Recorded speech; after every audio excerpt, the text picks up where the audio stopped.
CBS Sports welcomes you to the following presentation of the National Football League.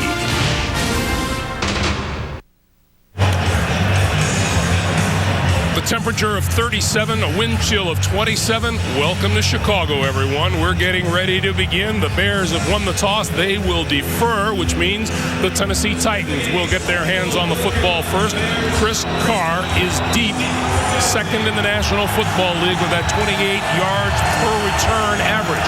Robbie Gould kicks it away, and we're underway.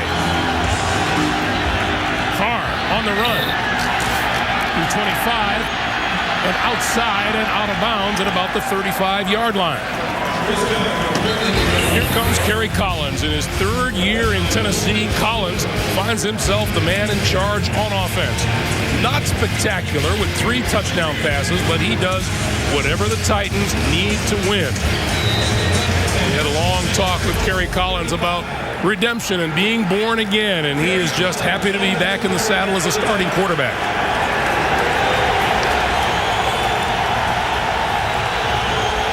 From the 35-yard line, Chris Johnson across the 40 out to the 42. Chris Johnson, the ball carrier. The Tennessee offensive line, anchored by 6-time Pro Bowler Kevin Mawai at center, having a ball in this, his 15th NFL season. The backs and the receivers, you saw Chris Johnson, Lendell White, part of a terrific 1-2 punch on the ground. White leads the league with 10 rushing touchdowns. 7-yard gain, and it's 2nd and 3. And Collins to throw. With time. Incomplete. Pass intended for the tight end, Bo Scaife. Let's check the Chicago defense. The defensive front of the 4-3. Big Tommy Harris is in the middle of it. In his 5th year out of Oklahoma, he wears number 91. The linebackers, Lance Briggs, Ryan Urlacher, and Northwestern University product Nick Roach starts for injured Hunter Hillenmeyer outside, and a ball-hawking secondary led by second-year safety Kevin Payne, who is the leader in interceptions and tackling.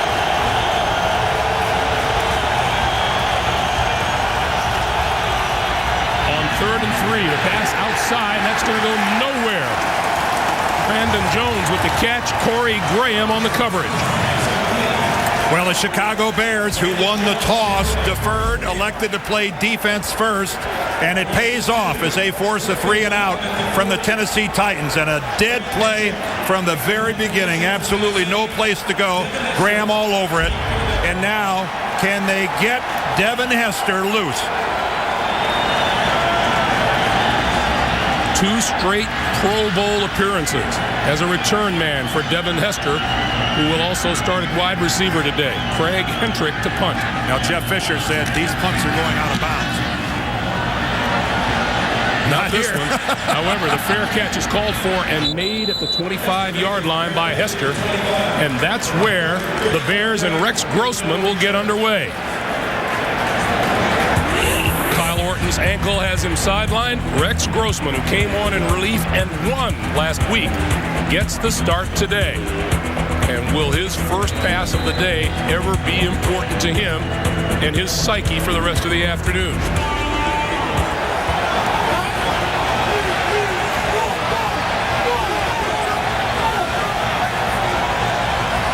We'll begin in the shotgun and give it to Matt Forte. Forte with running room off the right side. Out to about the 34-yard line.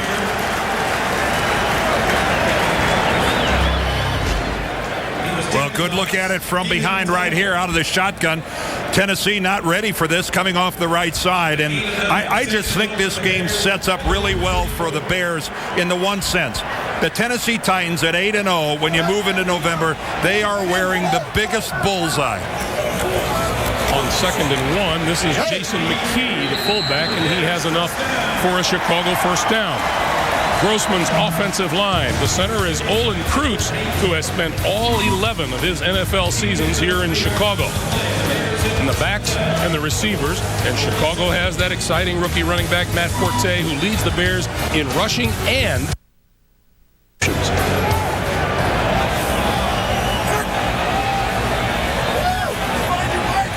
first down now from the 37. Grossman's first pass of the day outside, and that is complete to the tight end, Greg Olsen, and Olsen with a first down. Well, there's no doubt, ever since he's been in this league, Grossman has a... And he really demonstrates it here because that ball arrives with a lot of zip. The coverage really wasn't that bad. Griffin was there. He missed the tackle, but that ball got there, and it was leaving a vapor trail on its way. So the Bears now move to their own 48-yard line and another first down.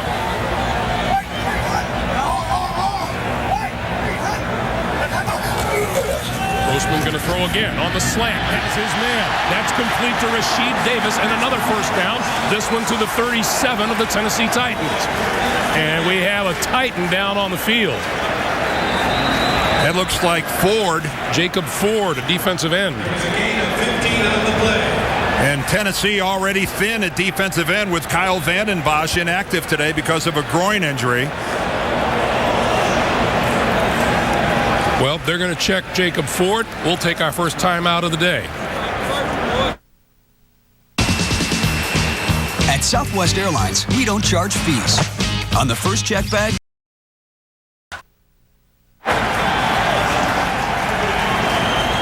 Jacob Ford was able to walk off the field under his own power. He's on the sideline. Rex Grossman rolling and throwing and incomplete off the fingertips of Devin Hister. Let's go back to that play involving Ford, Dan.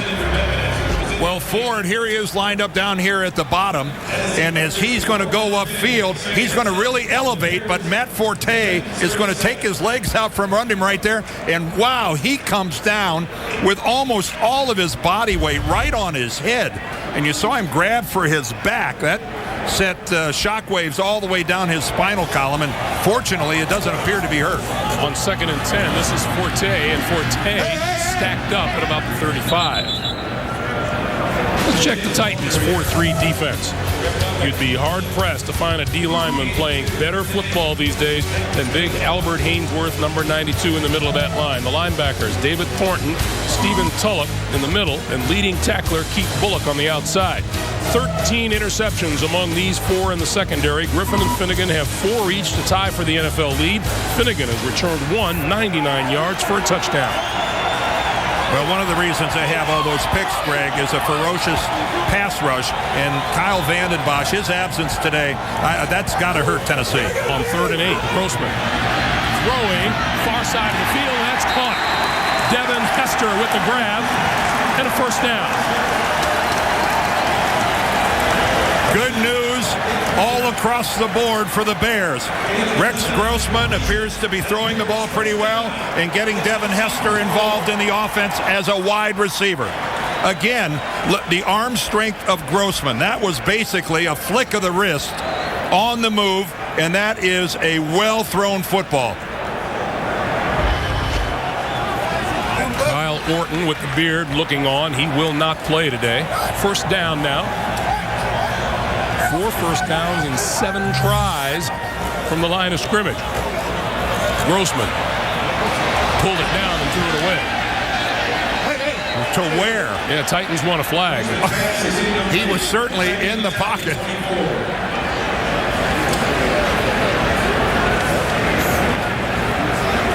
So it'll be 2nd and 10.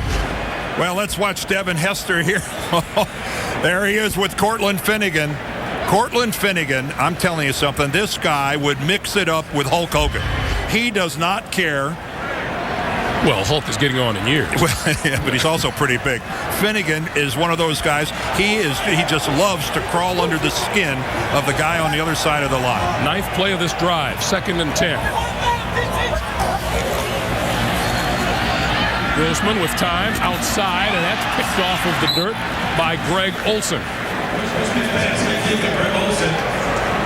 Well, I don't think Rex is happy with where he put that ball, making Olsen have to dig it out and come back where he couldn't do anything with it after the catch. You know, you talk to Rex, he knows exactly where he is. He's going to be a free agent at the end of this season. He knows that he lost out in the competition during training camp to Kyle Orton. He knows he's not loved in the city. It's a very curious place where he finds himself right now starting this game. He's looking at a 3rd and 7 And he's going to throw it this side. Hester on the screen. Inside the 15. And then pushed back. He just nudged it across the 15-yard line. That looks to be about a half a yard short of a first down as we get a little pushing and shoving on the field. Well, this is going to take place. We touched on it in the open. These are two teams that pride themselves on, in the second half of the game, they have beaten the other team down to the point where they can do what they want. Both these teams believe they win in the fourth quarter by being the physically dominant team. Well, Rex Grossman is going to get a chance to convert a fourth down here because Lovie Smith wants to go for it.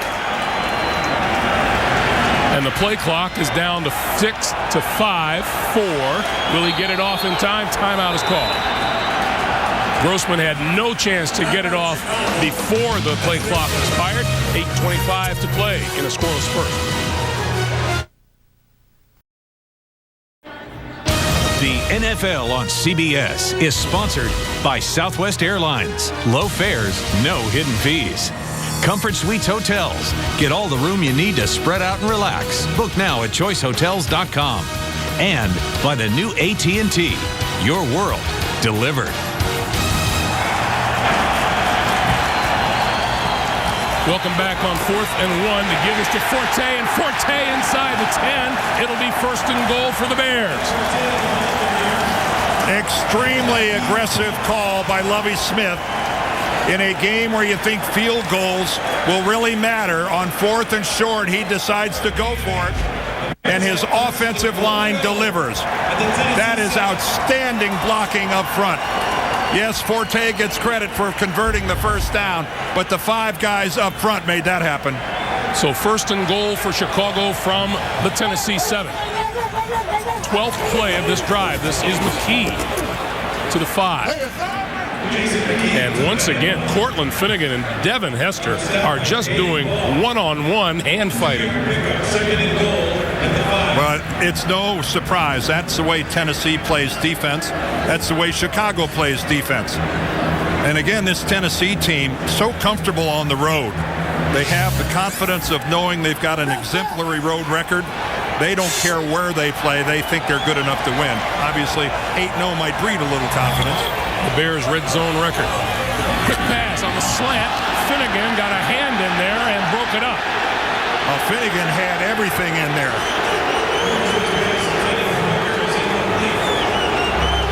Now you're within that 5-yard zone. But let's watch Cortland Finnegan.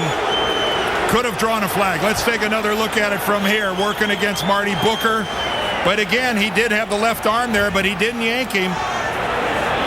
He didn't move the upper body of Booker. And again, Marty Booker going, hey, that was over the top. 3rd and goal.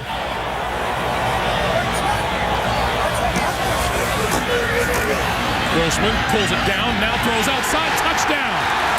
Forte.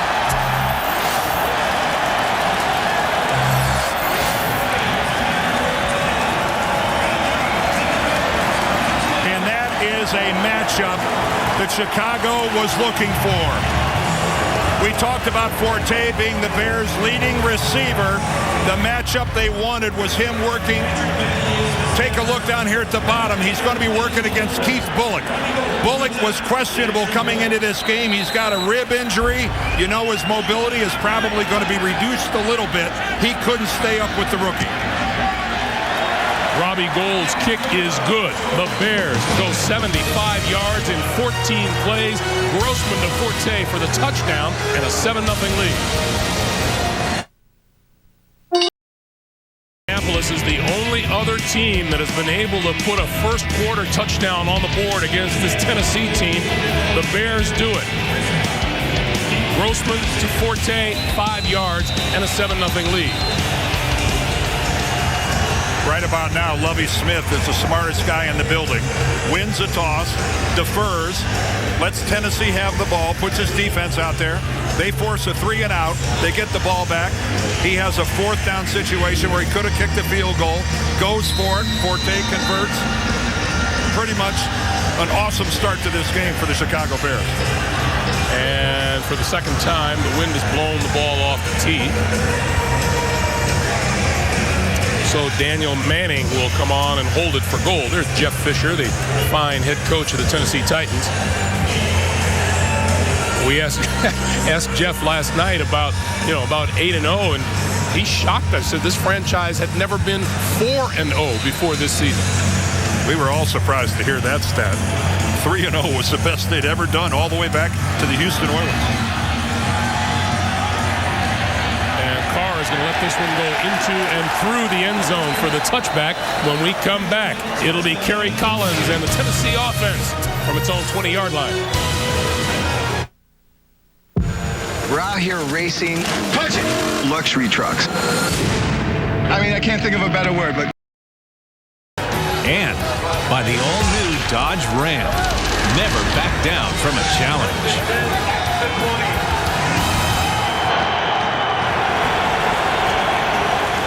So the Tennessee Titans down by a touchdown. Back on offense. Now Kerry Collins under center. And here's the rookie Chris Johnson, and he gets wrapped up behind the line of scrimmage. Tommy Harris making the play while we have a moment. Need help getting through that midseason slump? Watch Fantasy Football Today live every Sunday at 11 a.m. Eastern only on CBSSports.com. So far, Dan, textbook for the Chicago Bears. Well, let's be realistic. There's nothing they liked hearing more than how physical a football team that they were going to play. And you can see right now that Tennessee is in unfamiliar territory, being behind. Collins gives to Lendell White for his first carry, and that goes nowhere. Well, Mike Brown, when you've got a safety making a play on a running game play 2 yards into the backfield, that's when you know you got 8 in the box. Look at him up there. Mike Brown only 2 yards off the ball, unaccounted for, goes into the B gap unmolested. They're going to try to force Kerry Collins to win this game for Tennessee. Tennessee 5 plays, a grand total of 3 yards on offense, and Collins looking at a 3rd and 12.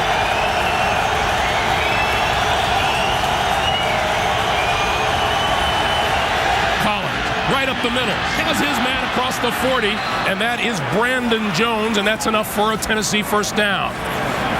What a beautiful throw from Kerry Collins, because the timing on that throw into the seam, it has to be perfect.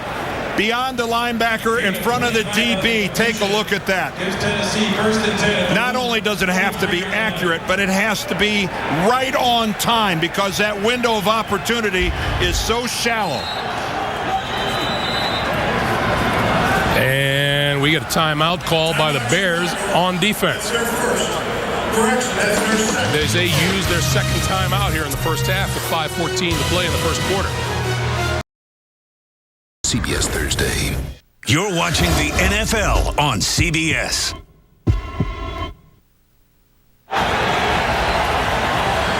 First down now for Tennessee from its own 43-yard line. Kerry Collins going to throw again, far side of the field, and that is complete. But Bo Scaife is wrapped up pretty quickly by Lance Briggs, number 55.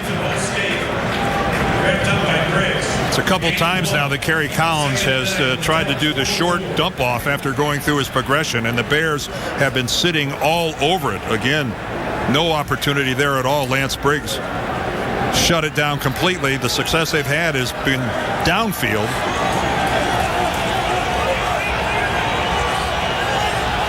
Second and 9. Lendell White. Nowhere.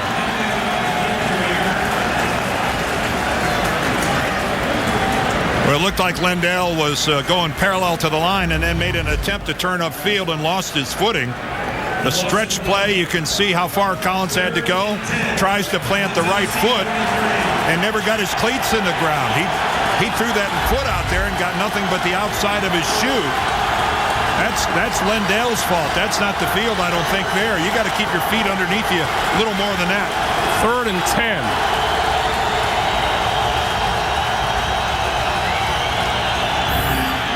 Here come the Bears. Collins gets rid of it far side. It is incomplete. and overthrowing his intended receiver, Justin McCarron's. Nathan Vasher was defending. Tennessee will kick it away. Well, they wasted some good protection there. The Bears came with the blitz. Tennessee picked it up beautifully, but Nathan Vasher, give him credit. Perfect coverage. So Craig Hentrick will kick it away, and here is Devin Hester. And Jeff Fisher said, I'm telling you, I told him to kick it out of bounds. The first one was right down the middle of the field. He said, we don't want to kick to him. Fair catch called for by Hester and made inside the 15-yard line. 3:46 to play in the first quarter. The Bears 7, Tennessee nothing.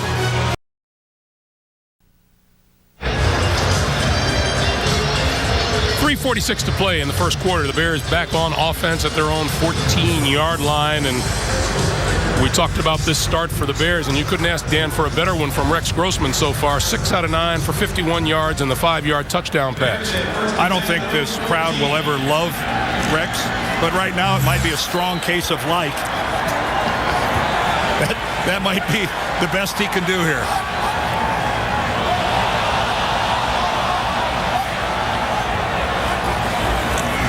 Grossman will throw.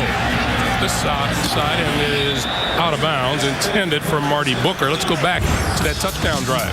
Well, he threw it to everybody. He let everybody get in on it. This completion down the middle to Rasheed Davis. He then came back. Devin Hester on the sideline. He gets them both down. Then he loves this matchup with his rookie, Matt Forte, and a very, very good drive executed by Rex Grossman. And a gutsy call by Lovey going on 4th down, and Kyle Orton, I'm not even sure he'll be ready next week. That ankle, he did nothing all week despite all the talk. On 2nd and 10, little move up the sideline, popped into the air and intercepted. Picked off by number 24, Chris Hope. And Hope is down at the 25-yard line. Cortland Finnegan got a hand on it, popped it up into the air.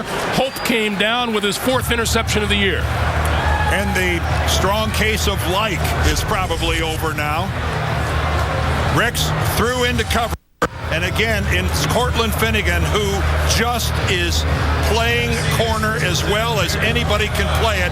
You can see that he's the one had absolutely outstanding coverage on Marty Booker. He got the hand up in the air. All Hope had to do was just stand there and wait for it to drop in his hands. Cortland Finnegan gets the A+. Collins on the move, throws, and that's complete to number 83, Algie Crumpler, the tight end, the 4-time Pro Bowler. You know, there comes a time as a quarterback where you want your guy to try to make a play, but I'm not sure that I'd be challenging Cortland Finnegan if I'm Rex Grossman. This guy is playing the game at a Pro Bowl level every week.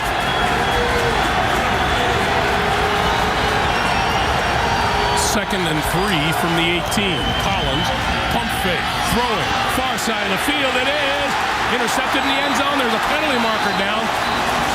Well, Justin Gage is the guy that came down with the football. But let's see who gets the call.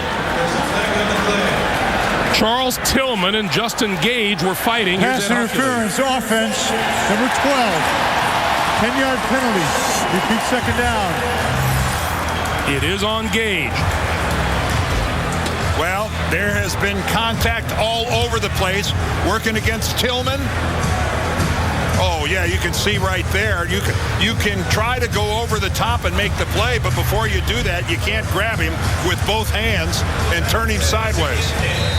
That's a good look at what offensive interference looks like. So now the ball at the 28-yard line of the Bears. Tennessee looking at a 2nd and 13.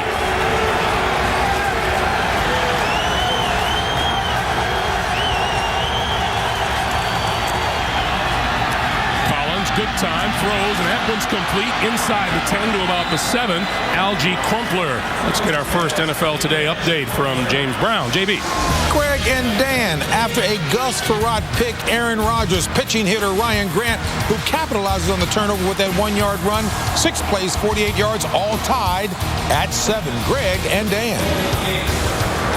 JB, thank you very much. Those teams looking up, but at the Chicago Bears, but not from a whole lot of ways back. They can gain ground if the Bears should stumble. On 1st and goal, Johnson can't get around the left side. Brian Urlacher saw to that. Well, that's the second time Tennessee's attempted to run the stretch play to the left. And it might be time to think about something else because they're getting absolutely nowhere. Look at Collins really stretched to get the ball out to Johnson, but Brian Urlacher right there. Again, let's watch Brian Urlacher, number 54. The man is big, but as always, blazing sideline to sideline speed. 2nd and goal. The Titans don't fail in the red zone. Flip out here to Bo Scaife, and Scaife out of bounds at about the 5. Tillman pushed him out. The Tennessee wide receivers are not a big part of this offense.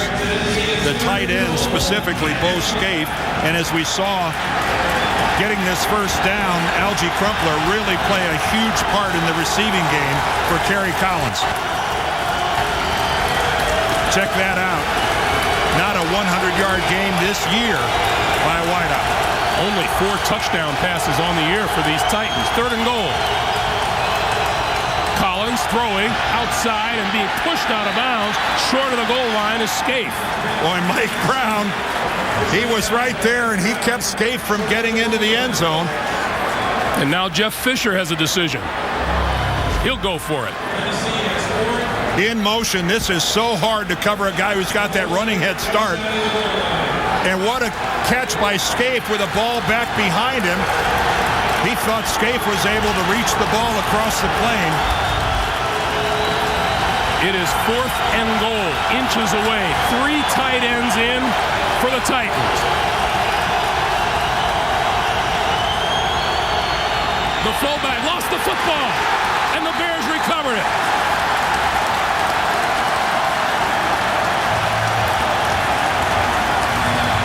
Ahmad Hall lost the ball at the goal line, and Torrey Graham picks it up for the Bears.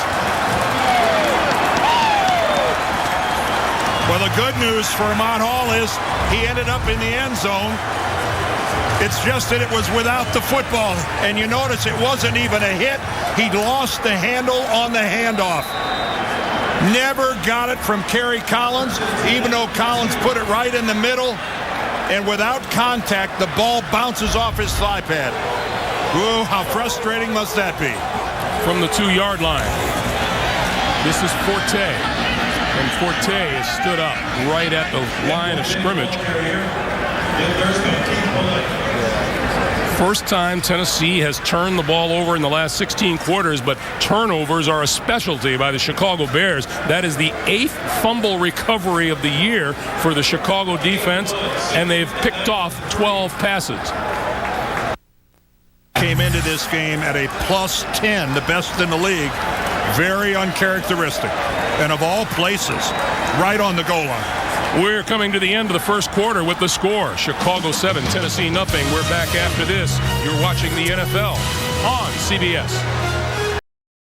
Crew, straight ahead, Forte, and Forte out across the 5 to about the 9-yard line.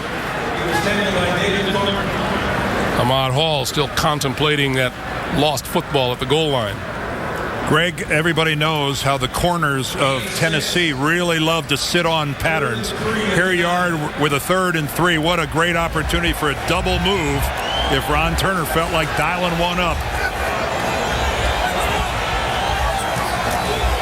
On 3rd and 3 on a slant, that's incomplete. And that's what I'm talking about, the way they sit on a pattern. Never able to get the slant inside of Nick Harper. Finnegan and Harper will jump routes more than any corner combo in the league. So Brad Maynard will come on to kick it away for the Bears. And number 29, Chris Carr, stands at just across the midfield stripe.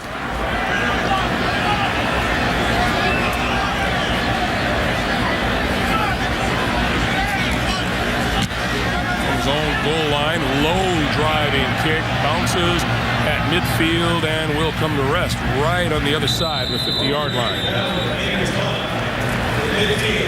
Ball covered 41 yards, no return. So a 42-yard kick. We'll take a moment to remind you, Tuesday on CBS, watch closely, see why The Mentalist is the biggest new hit of the season. Simon Baker stars in TV's #1 new show, Tuesday at 9, 8 Central, here on CBS, America's most watched network.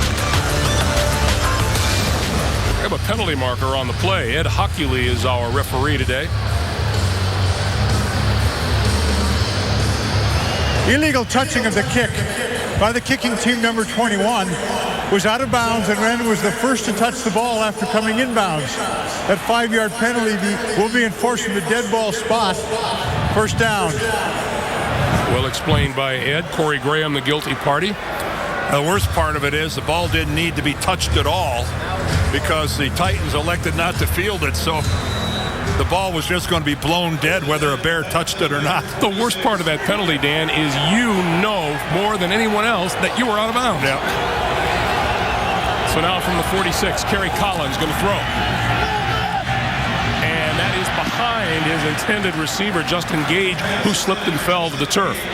Who Gage had position inside Nathan Vasher. And I think with a little bit better pass, this would have been a pretty easy completion. You can see he's got the break, but the ball way behind him, and Gage loses his footing as he tries to throw out the air brakes and come back and make that catch. That one was on number 5.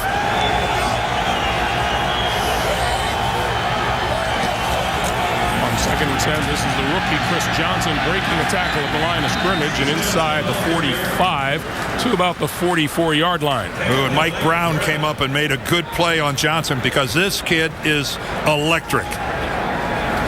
Chris Johnson what an impact that he has made on this Tennessee team, and especially in the passing game. You know, coming out of East Carolina, a lot of rookie running backs, you can't afford to let them on the field in 3rd down because of their lack of awareness and blitz pickups and whatnot. Johnson has shown a savvy and an instinct from day one. Titans looking for just their 3rd first down of the day. Collins with time, throws over the middle and has his man inside the 30-yard line. Brandon Jones pulls it down for the first down. Well, I said at the top about the importance of keeping Kerry clean. Great pass protection here by the Titans up front. Look at the beautiful pocket he's got, able to step up right down the middle of the field. That ball was even a little bit behind Jones. He makes a nice adjustment on it. Instead of being out in front of him, it's just maybe a foot back behind. Look how close Adonijah came to blocking that ball or getting a hand on it. But excellent work up front by the Titans.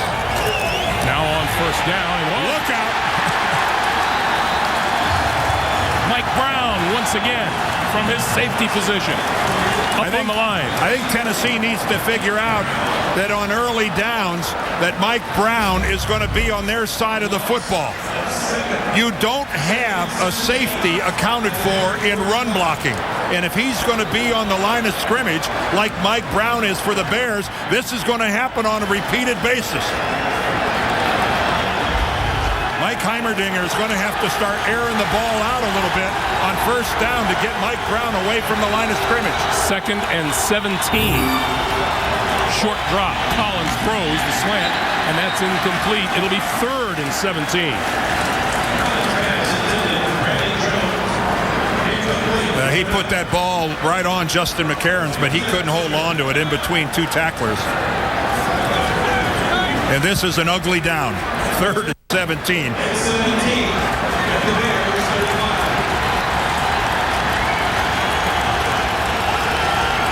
There's Vince Young, the number 2 quarterback these days.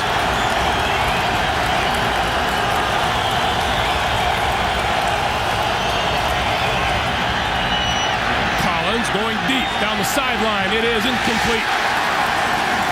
Intended for McCarron, and Nathan Vasher was there to break it up. Well, down the sidelines, let's be realistic. None of the receivers of the Titans are scaring the Bears' corners. It's going to be awfully hard for any of them to get separation they're going to have to make a play by beating the guy one-on-one, because there is going to be a guy on his hip. They're just not able to separate from the corners. And Jeff Fisher will not attempt a field goal into the breeze, so Hendrick will punt.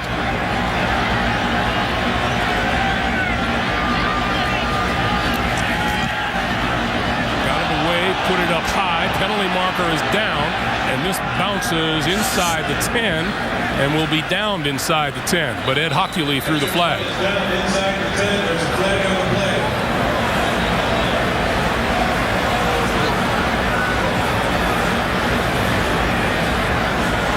Looks like Jeff Fisher wants to hear this one personally.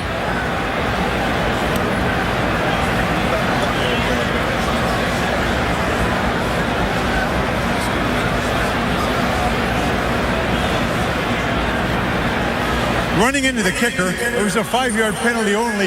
It was declined, number 58. Therefore, Tennessee will get the ball at the dead ball spot, first down. So Jeff Fisher and the Titans will take the result of the punt. Well, luckily for them, Hockley interprets this as running into the kicker instead of roughing the kicker. Big break for the Bears. I figure the engineers... Welcome back to Soldier Field. 11:46 to play here in the first half. For the second straight time, the Bears start inside their own 10-yard line.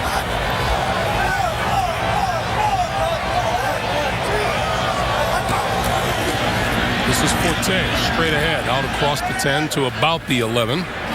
While we have a moment, we remind you, vote for your favorite players for the 2009 Pro Bowl today at NFL.com, and then enter for a chance to win a trip to Hawaii to see the 2009 Pro Bowl. You can vote online or on your mobile phone, only at NFL.com/Pro Bowl.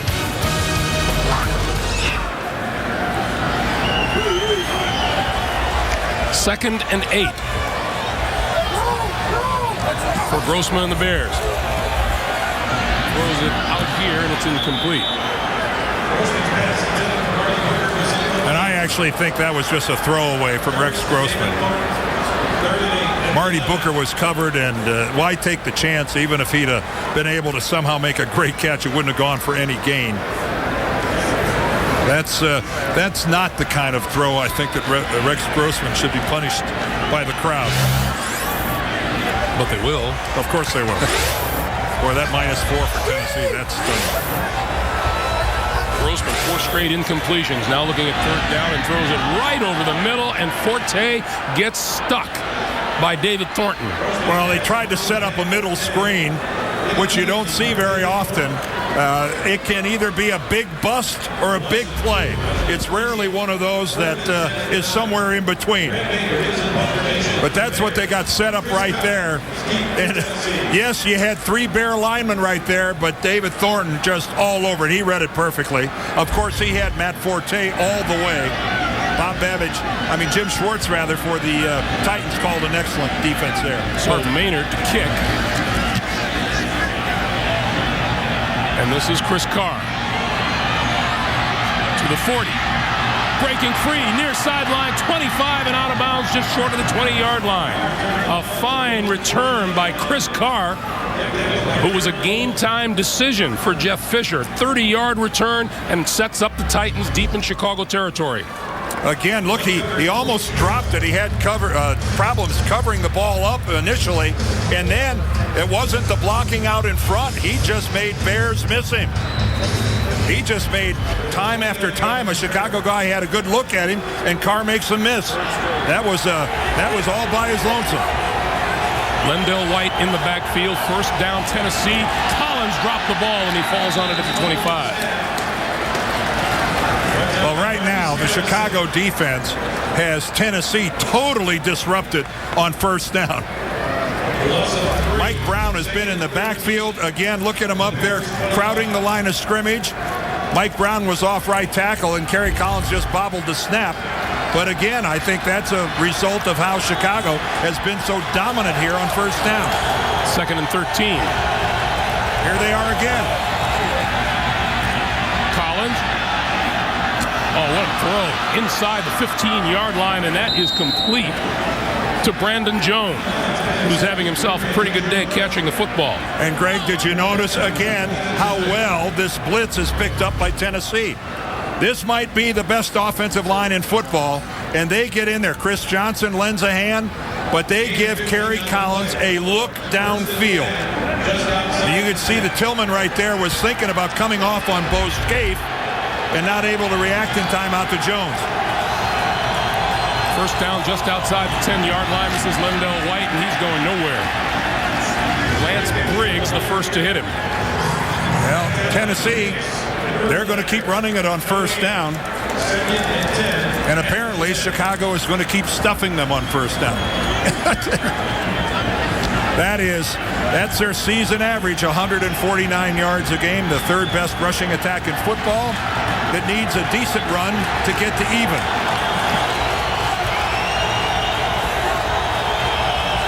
Second and 9. Collins pulls it down, then throws. Touchdown. Bo Scaife, his second touchdown catch of the season, and Tennessee right back and a chance to tie. Well, Kerry Collins might be 35 years old, but when he gets this kind of protection and these kind of looks, he'll pick you apart just like anybody else. Again, Chicago not able to get a pass rush, just standing there flat-footed. Chicago just can't get a sniff of Kerry Collins when he's in the pocket. Rob Baronis to add the extra point. And it is good. 8:39 to play in the first half. Collins to Bo Scaife for the touchdown. Tennessee and Chicago all even at 7 apiece. As cold as the Rockies. Welcome back, everyone. There's the offensive line that gave Kerry Collins the time to find Bo Scaife for the touchdown pass. And that's their Hall of Fame line coach, Mike Munchak, talking to them. I guess when a Hall of Famer tells you what to do, you pay attention. But I'll guarantee you they're only talking about the running game. Their pass protection has been superlative. Kevin Mawai finding a good chuckle out of that, but their running game is going nowhere fast. Meanwhile, Devin Hester deep. And Hester will get a chance to return this one from his own 12. 30. And knocked down at about the 33-yard line by Michael Griffin. 8:33 to play. Lovie Smith's Bears. Jeff Fisher's Titans tied at 7.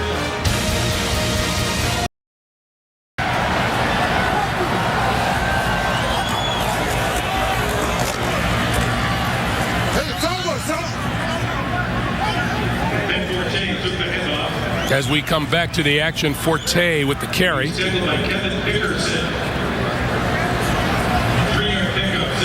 And Rex Grossman and the Bears going no huddle right now.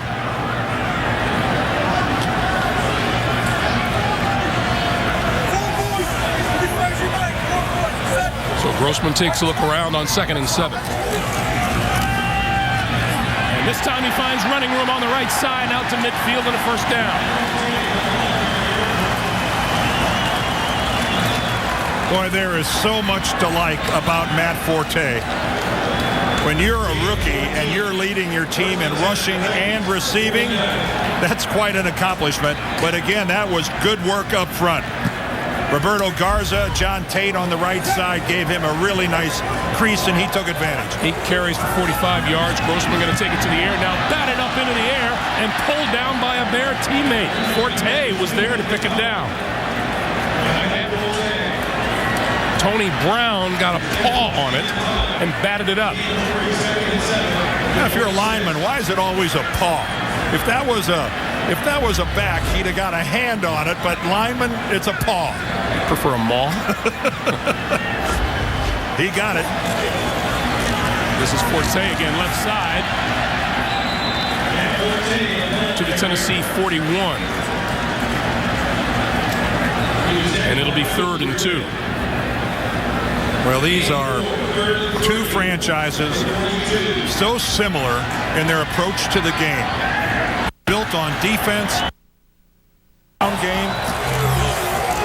This is Forte, and Forte going to come up short of a first down at the 40-yard line. Thornton and Tulloch combining to bring him to a halt. And the punting unit will come on for Lovie Smith.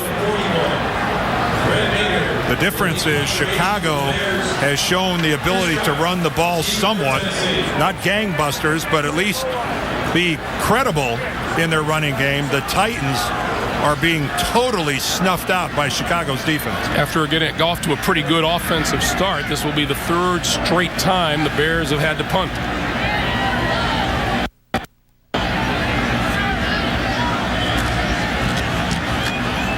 Maynard looking to the far side, but this one will go into the end zone for the touchback. And with 5:51 to play here in the first half, 7-7. Okay, so the all-new 09 F-150 is the only truck with...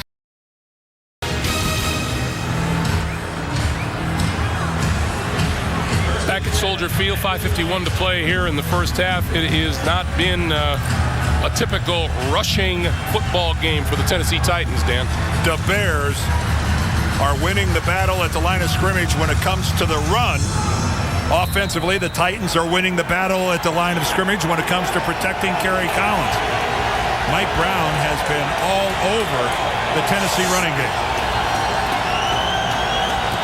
On first down, this is Lendell White, and White not going anywhere at the 20-yard line.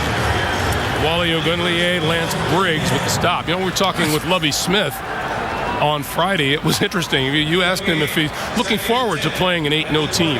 And he said, you know, everybody would like to play an 8-0 team, especially if you think you're pretty good. Well, it's not like you have to give your players a motivational talk. You got an undefeated team coming in. You know your guys are dialed in. Collins to throw, sideline, and that is incomplete, in and out of the hands of Justin Gage, his intended receiver. While we have a moment, Inside the NFL is now on Showtime. Every Wednesday, join JB, Phil Simms, Warren Sapp, Chris Collinsworth for all the best highlights, insights, and more. Wednesday, only on Showtime. Chicago finally got to Kerry Collins on that last play. That's the first time that he's been on the ground other than the time he dove after his own fumbled exchange from center. Collins from shotgun on 3rd and 10. Time this time, and throws complete to Scaife, his tight end, diving for the first down. Let's see if he got there. It appears he did. It's a first down. Well, Bo Scaife has become such a receiving threat. Of course, you know, he spent his college career catching passes from Vince Young at Texas. But look at this. He catches this ball 7 yards from the first down and was able to motor his way up there, and at the last minute, with power, pick it up by about 6 inches. So now on first down from the 30, Collins to throw again. Steps up, throwing, and got his man close to the 50-yard line. That's number 87, Lavelle Hawkins. Well, Kerry Collins able to stand flat-footed in the pocket, just take a step into it and get his legs into the throw. The Bears right now, Bob Babich, their defensive coordinator, he has got to find a way to put some heat on Kerry Collins in the passing game. A+ for run defense, a D- on pressuring the quarterback. That was an 18-yard pickup. Tennessee now at their own 49. Collins to throw again. And wide open over the middle, he has Scaife once again for another first down. You think it's tough work being a tight end?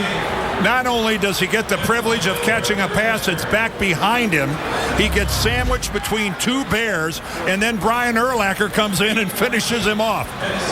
Watch this. There's one hit. Here comes a second hit, and then the third from Urlacher. Now, I'm sorry, that can't be fun. And if you think it is, you've never done it before. Another first down, this time on the ground with Chris Johnson, and Chris Johnson not going anywhere as he slipped and fell to the turf. All right, I am not Mike Heimerdinger, the offensive coordinator for the Titans, but I would consider throwing the ball on first down. because running the ball on first down, Mike, if you're not getting absolutely nothing, you're losing yardage. I would try to find maybe a little play action on first down just to loosen the Bears up a little bit, get their safeties out of the hole. This is Johnson, and that's not going anywhere either. And penalty markers fly. There's a flag after the play.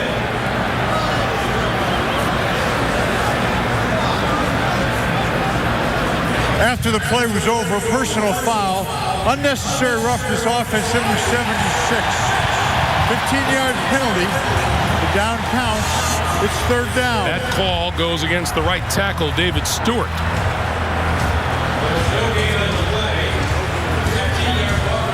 Well, David Stewart and Michael Roos, the tackle on the other side, form one heck of a tackle combo. There he is at the right, and he comes in and jacks Mike Brown way after the play is over. Jacks is a good way to put it. Yeah, dumb. Play clock down to 6 and 5. 3rd and 28. Collins, and we get a flag again. Well, I think the whistles were blowing. That must have been a false start or something. Now we got Mawai and Agunleye.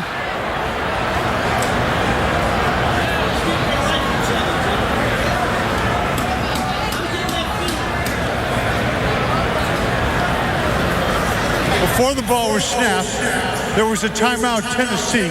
That's their first. There also was no foul on it. So Tennessee uses a timeout to stop the clock with 2:13 to play in the half. Network. You work on situations all week.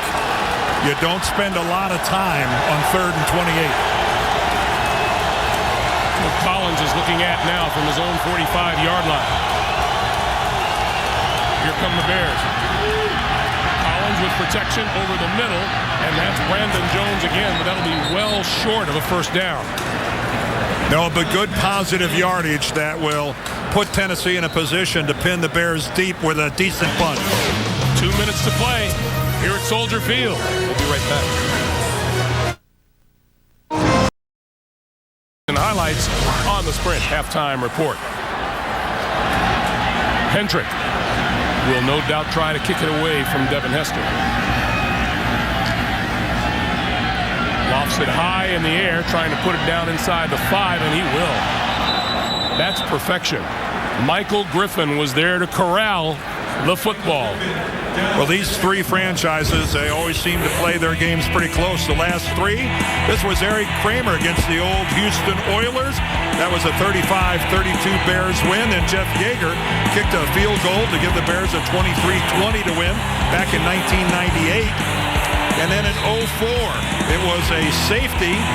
This was in overtime, and that was a 1917 Chicago win. So they have a history of playing these things close. And, of course, we're deadlocked at 7 here. And the Bears with the added impetus trying to hand these Titans their first loss of the season. You know, the interesting thing, Greg, this is a non-conference game. One team from the NFC, one team from the AFC. If you look at it from each one of these franchises, if you were to lose a game, this does less damage, certainly, than a divisional loss or a conference loss when you start, looking at things like wild card. Of course, Tennessee, with a 4-game lead in their division, wild card isn't even in their rearview mirror. This is Forte on 2nd and 5, and Big Albert Hainsworth is there to put a stop to that, and the clock continues to move and is stopped now. With 1:12 to play, Tennessee uses its second timeout with the Bears pinned deep down here in their own end of the field.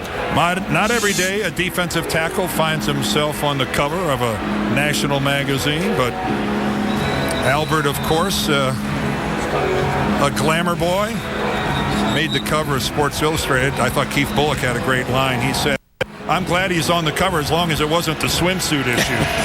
Said that would have been scary. Check that out.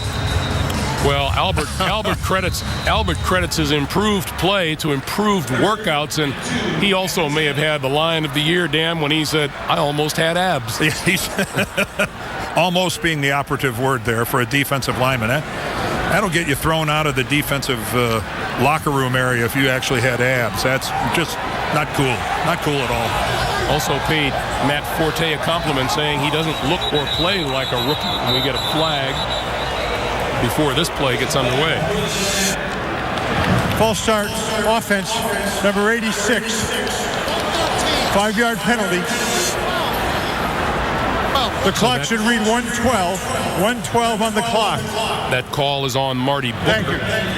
And, you know, Jeff Fisher's thinking about some more points on the board now before halftime.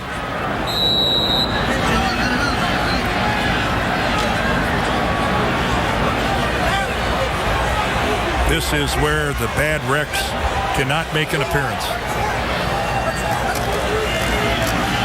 Forte. And Forte moves the pile out to about the 10-yard line. Man, how's that second effort for the kid from Tulane, huh? He took a couple Tennessee guys for a ride for another couple yards at the finish of that run. So Tennessee stops the clock with 65 seconds to play here in the first half, and Titans hoping to put something on the board.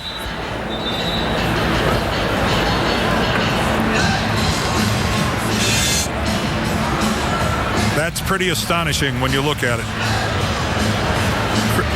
Chris Johnson, 7 carries for -2. Lendale White, 4 carries for -2. Kerry Collins' lone rush was when he dropped the ball. They are just being snuffed by the Bears. Maynard got it away. Chris Carr, fair catch called for and made at the Chicago 43. So Kerry Collins has 58 seconds on the clock, no timeouts remaining. No, but he's in a position where one movement of the chains is going to be in a position to give Rob Baronis a chance.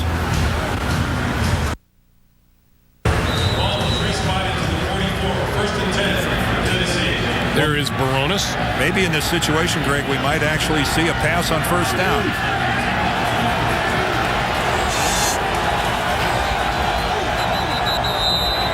And before things get underway, 28. 5-yard penalty. That's first down. That call goes against the rookie, Chris Johnson.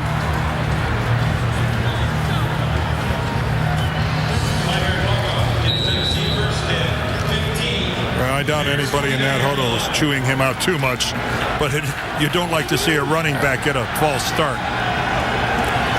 There's Tennessee, 8 runs, 5 passes on first down. Lately, it's been all runs. At 8-6 now, the throw is complete. Into the 40 goes Bo Scaife, and the clock continues to move. 50 seconds to play. Again, it's such a luxury to have a been there, done that guy at the quarterback position. On 2nd and 6. Little pitch over the middle, and that's complete. After Johnson bobbled it, he's inside the 35. 27 seconds to play.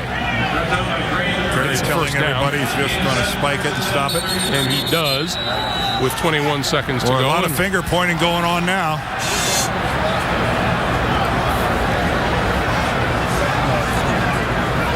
Collins was spiking with one hand and pointing with the other. You got to get your team set. False start offense, number 73. That's a 5-yard penalty. It's also a 10-second runoff. See, you try to hurry so quickly. To 11 seconds. And Jeff Fisher wants his team up at the line now. 11 seconds on the clock. And Ed Hockley is calling for 11 seconds to be put on the clock, which is now 000. There it is. Thank you.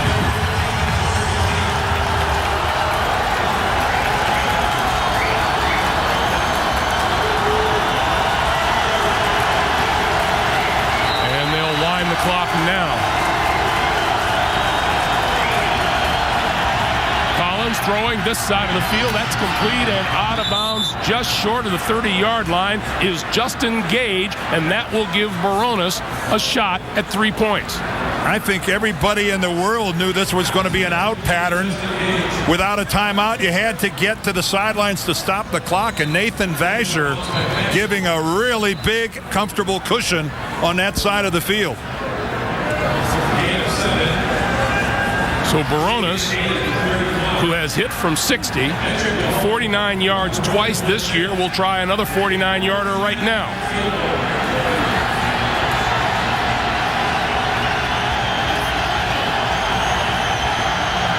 On its way.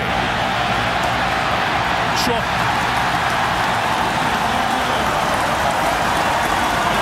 Short by a bunch. And that's how we'll go into the locker room. Into the first half. 7-7 tie. We're back with the Sprint halftime report. After this message and a word from your local station, you're watching the NFL on CBS. A heavily fortified.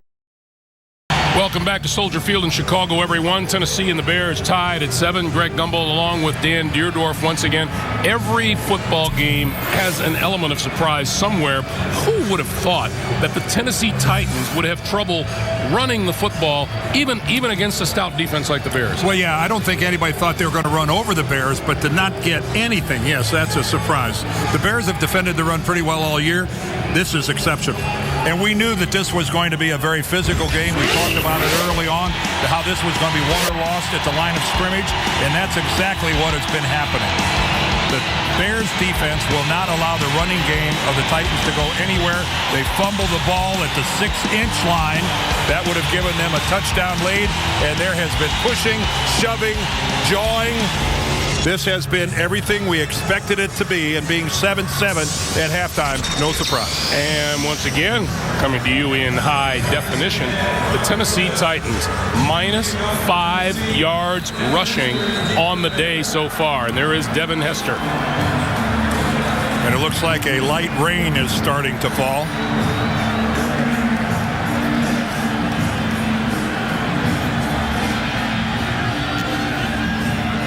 Underway here in the second half. This is Hester from the 9. Breaks to the outside and out of bounds at about the 23-yard line. Oh, there's a late flag. Well, that came in there pretty late.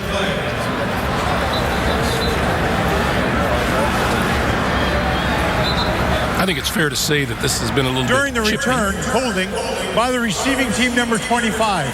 It's a 10-yard penalty that will be enforced from the dead ball spot. Chicago's ball, first down. Garrett Wolf is guilty.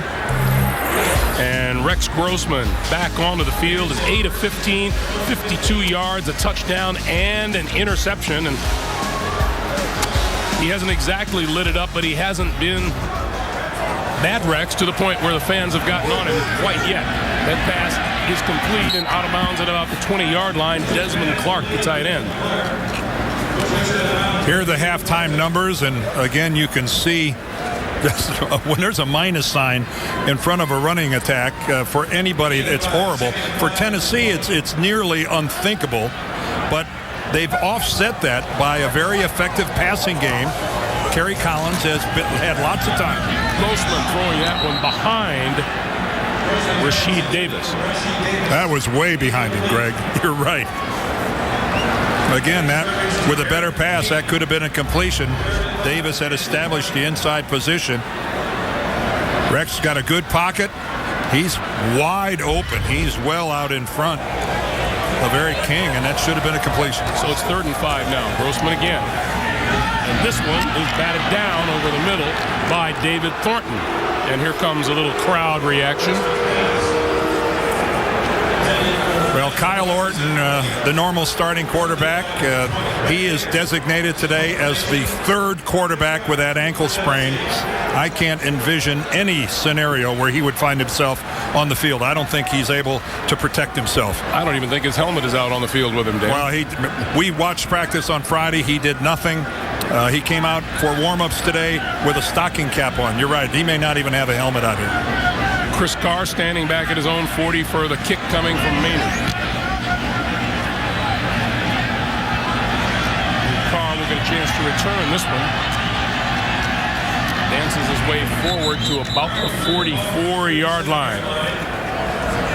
The word from the field is it's snowing a little bit.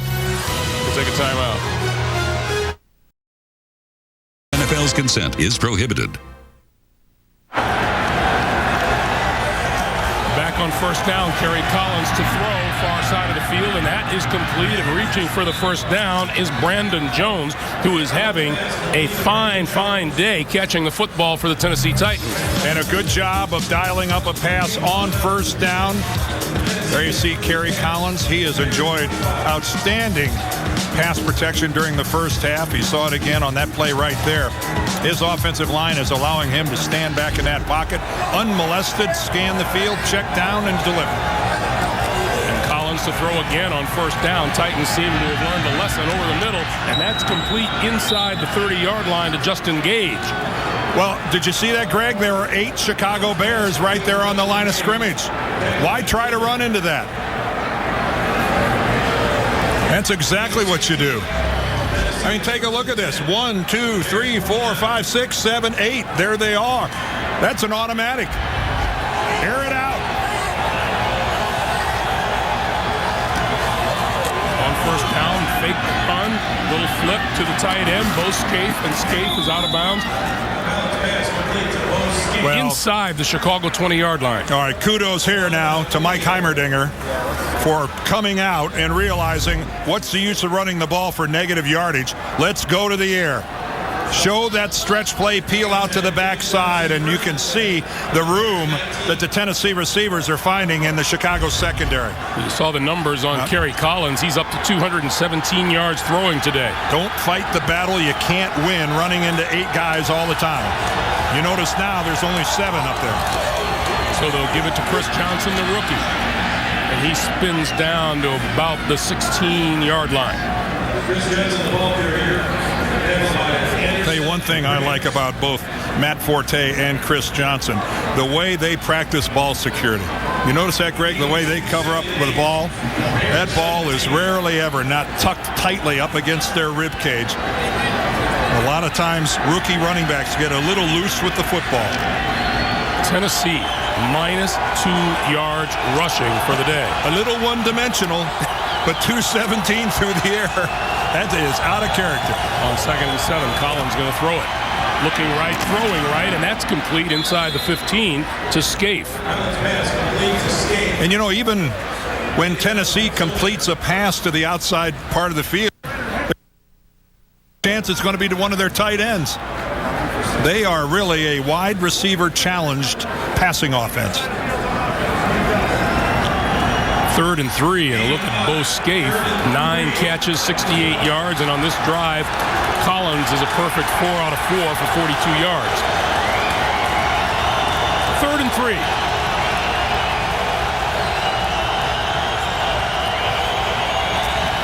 Looking left, got it, inside the 5.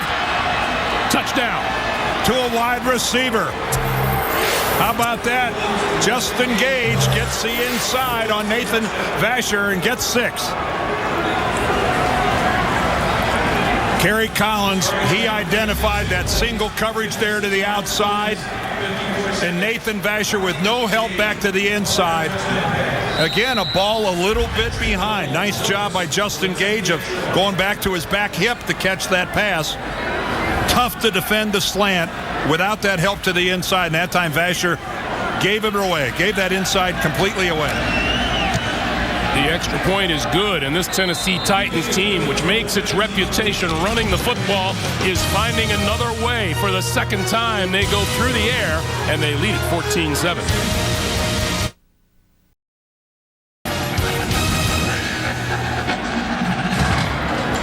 11:28 to play here in the 3rd quarter, and the Tennessee Titans have grabbed the 14-7 lead on Kerry Collins' 2nd touchdown pass of the day.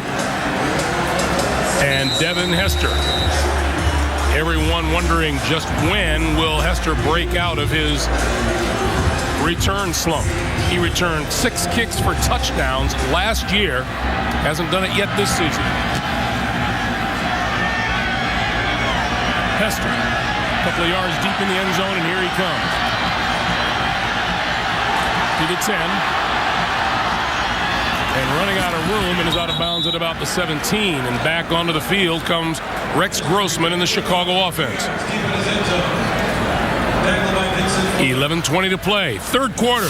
Grossman will try to rediscover the magic after this. Yes, Tuesday. The Bears on first down from their own 17-yard line, and Grossman to throw. Pulls it down again, is on the move, and has to get rid of it. He hit Desmond Clark, but that'll be for no gain. That was a lot of wasted pass protection to come up with a passing play that didn't go anywhere. Rex Grossman has all sorts of time to find somebody. Look at this. 1 pump, 2 pump, 3 pump. And then finally some pressure from Tennessee. Boy, credit the secondary of the Titans. They snuffed it out. The pitch for Forte, left side. Nothing there. Albert Haynesworth stacked that one up. Big number 92. We said it at the top of the day. You just can't find a D lineman playing better football these days than Albert. Well, he's just that magnificent combination of size and speed. Number 92 right in the middle. And keep in mind, that guy's 330-some pounds. Agile, quick, huge at 6'6", and getting in better shape. Jeff Fisher said, I'm serious now. He'll be playing better in December than he's playing right now. A lot of big guys wear down. He's not expecting Albert to do it. Third and long for the Bears. Grossman throwing far side of the field off the fingertips of Marty Booker. And the Bears will kick, and here come the boos. Well, Rex Grossman said, I'm kind of immune to it. I'm a little numb to the booing. I've heard it before. I know there's nothing I can do. You know, that's a situation you can't force it. You can't make a mistake. The coverage was there. He really threw that ball away. That ball was well out of bounds.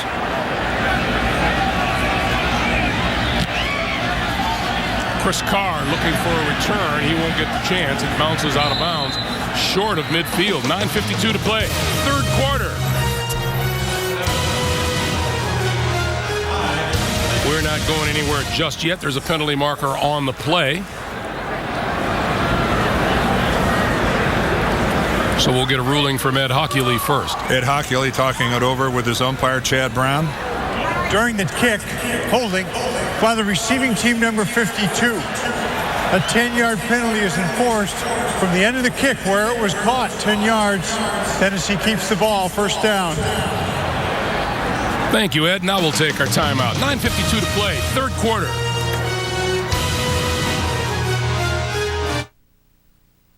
Lots of choices here. Invest with confidence. And in high definition by Sony. High definition. It's in Sony's DNA. Welcome back to Soldier Field, everyone. Kerry Collins back at the helm for the Tennessee Titans. Working on 12 straight completions. And Rex Grossman, part of the problem you see there, Grossman's been operating with his back to the wall. Yeah, even with the penalty, the Tennessee Titans still start with excellent field position. The Bears defense has really got to tighten up. Collins with time. That's 13 in a row. No. Ahmad Hall dropped the football. Ahmad Hall not having a good game so far, and now he appears to be injured as he took one heck of a pop. He knew he was going to get hit. He looked up, dropped the ball, and got hit anyway.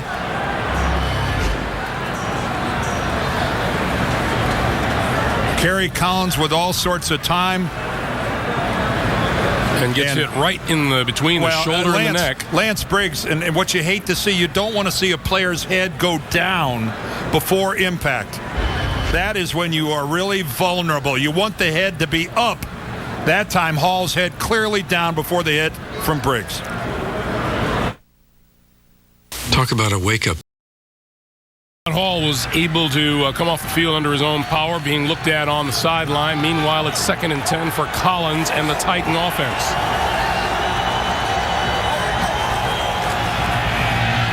And that pass is complete to number 83, Algie Crumpler. Let's look back at that last Tennessee drive. Well, he was 5 for 5 on that last drive as he spreads it all around. First time to Brandon Jones. Then he goes down the middle of the field to Gage. Then he finds Bo Scaife. Scaife again, acting like a wide receiver running the out. And then at the end on the slant, he finds Justin Gage. And a flawless drive to take the lead by Kerry Collins and the men in blue. Collins, 23 of 30 for a season high, 242 yards and 2 touchdowns. 3rd and 2. And this pass is complete, but it's going nowhere to Brandon Jones. Again, those kind of pass plays are either feast or famine. If you get the blocks, you can come out of it with a big play, but man, how many times do you see that kind of a pattern where the receiver's got to come back to the inside behind the line of scrimmage, ends up being for negative yardage, just like that. Kudos to the Bears. They played that beautifully. So once again, Devin Hester going back. A lot of talk in these parts about how Hester has yet to return one for a touchdown, and Devin told us, I feel like I get a lot of the blame for the bad things that happen around here. He's going to let this one fall, and it'll roll out of bounds, and a nice job of kicking the ball by Craig Hentrick. 8:15 to play in third. Let's get another update from James Brown at the NFL Today. JB. Greg and Dan, Gus Frerotte has gone 4-2 since taking over at quarterback for the Vikes. Here he drops back, hooks up with the president, Chester Taylor. Nice deke move there. He takes it 47 yards to pay dirt, and it's the Vikings on top 21-10 over the Pack in the third. Back to Greg and Dan. Thanks, JB. And Green Bay and Minnesota fighting it out for a chance to go above 500. Here's Matt Forte, and Forte to about the 13. And once again, this Bears offense has to start with just miserable field position. You really have to be so cautious and careful when you're backed up to your own goal line. You really got to hope that Forte breaks a tackle or something like that to give you a little elbow room. You can see they started with an unbelievably good drive, and from there, zilch. Grossman throwing far side, and that one is complete. This is Greg Olsen, and Olsen out across the 20 for a first down. Let's go once again to JB in New York. James, what do you got? Hey, Greg and Dan, I'm going to take you to look at what Baltimore is doing here. Take a look at this move here. Willis McGahee, 1-yard TD run. That capped an 11-play, 75-yard drive. 19-6 Baltimore. Tell you what, Joe Flacco is looking pretty doggone good. Greg and Dan, back to you. All right, JB, thank you, Dan. You and I are going to see those Baltimore Ravens next week against the New York Giants. This pass over the middle is complete to Forte, and Forte out over the 30. Well, this drive kept alive. It was an awfully good play there by Matt Forte, but a big pat on the back to Greg Olsen for moving the chains when he made the guy miss. But again, get the ball in this guy's hands. A rookie, a leading rusher, the leading receiver. And again, look at the ball security. I'm so impressed with how well he takes care of the football. This one out to about 33. Last week against Detroit, Forte had a career-high 126 yards rushing. He had 101 in the second half. Well, Tennessee has a viable option at the running back position with both Lendale White and Chris Johnson. I think for the Bears, it's Matt Forte, and then a pretty large drop-off down to Kevin Jones. Nothing against Jones, but he's not Forte. Grossman with time, gonna go deep, down the middle, incomplete. Devin Hester had his man beaten. He has him by a step. Just a simple post pattern, just a little head shake to the outside at Finnegan. He's been had, he knew it. Just too much air under the ball from Rex. Devin Hester told us his confidence as a wide receiver grows every week. He would have loved to have had that one on second down. This is Forte. Well, the lesson learned there is if you can run by a guy once, you can run by a guy again. So I wouldn't be afraid to try that again when you've got the kind of speed that Devin Hester has. When Hester first started, he was limited in the number of routes that he could run because he just wasn't a sophisticated wide receiver. He now has a total command of the Bears passing game, runs every one of the routes, and he feels is really actually starting to think of himself as a wide receiver. Third down now. Grossman throwing this side, and that is off the fingertip of number 81, Rasheed Davis, and the boos come again. I think Rex trying to get that ball over the outstretched hands of the defensive ends just has to go up, and he just overthrows it. He just floats it. Again, he's got a wide open receiver. That should have been a first down. So for the 7th straight time, Brad Maynard is called on to punt the ball away.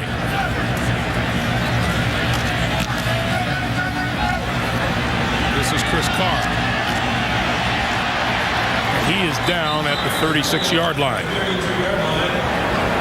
Here's a reminder for you. Thursday on TV's #1 show, a child witnesses a murder and then goes missing.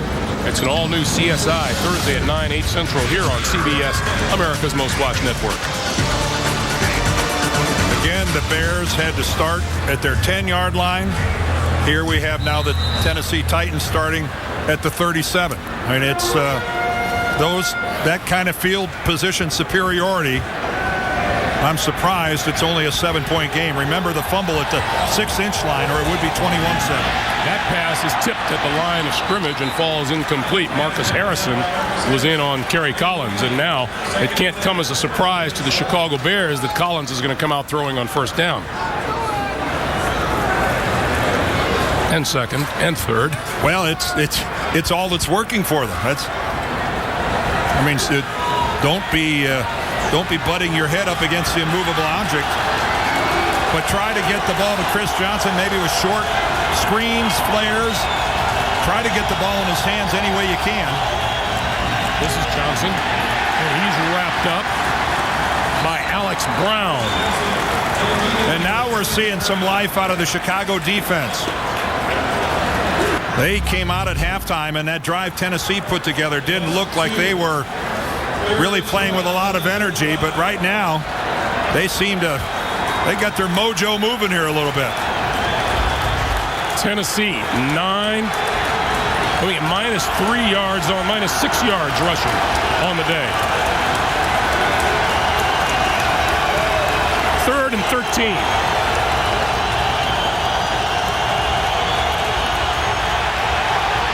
Collins to the near sideline, incomplete. Pretty impressive defensive stand right there by the Chicago Bears. It certainly was, and with any kind of a return or a short punt, they're going to come out with better field position than they've been enjoying in quite some time. Again, Hendrick has done a decent job of either punting it so high that Devin Hester hasn't had much of a chance, or pinning him between the numbers and the sidelines. No time to get overconfident and punt it right down the middle of the field.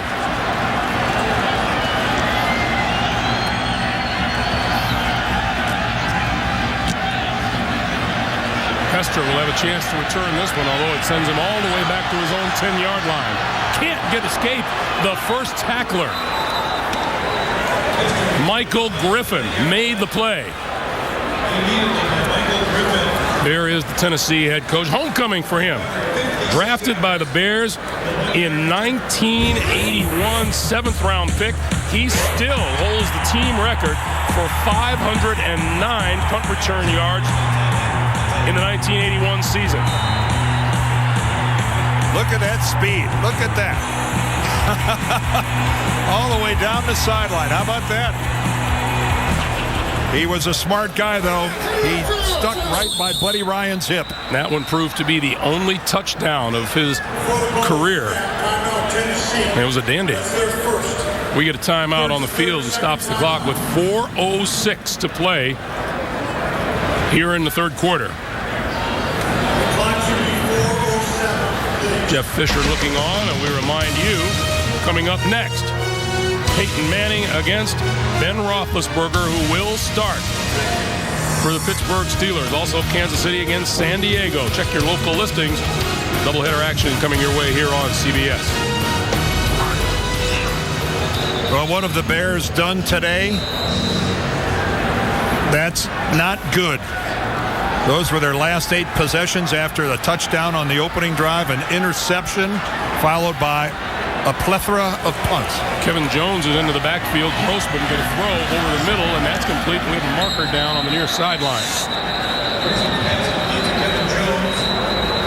Kevin Jones made the catch. Now let's check the flag.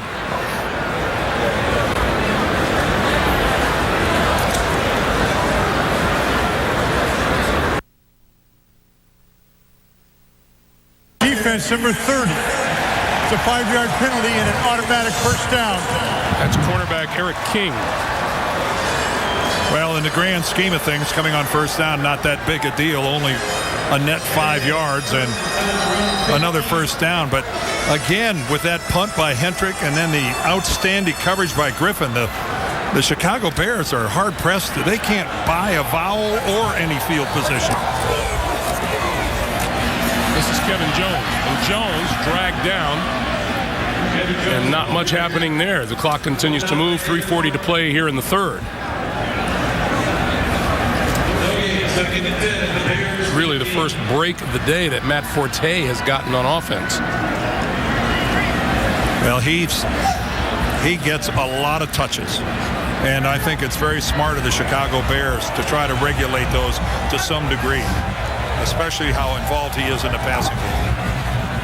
On 2nd and 9, Grossman goes down at the 8. I think Dave Ball was the guy who finally got in there, but that was after Rex was flushed out of the pocket. The pressure up the middle made Grossman move, and then Ball finally got to him. Let's take a look at it in the middle, and this was with Hainsworth on the bench. Grossman forced to leave, and then Dave Ball stayed with his containment to that side, stayed in his lane. When Grossman came towards him, he made the play.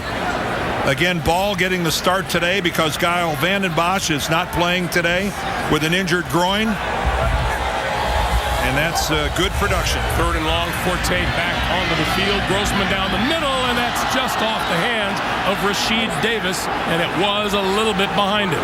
And it was high. Let's take a look.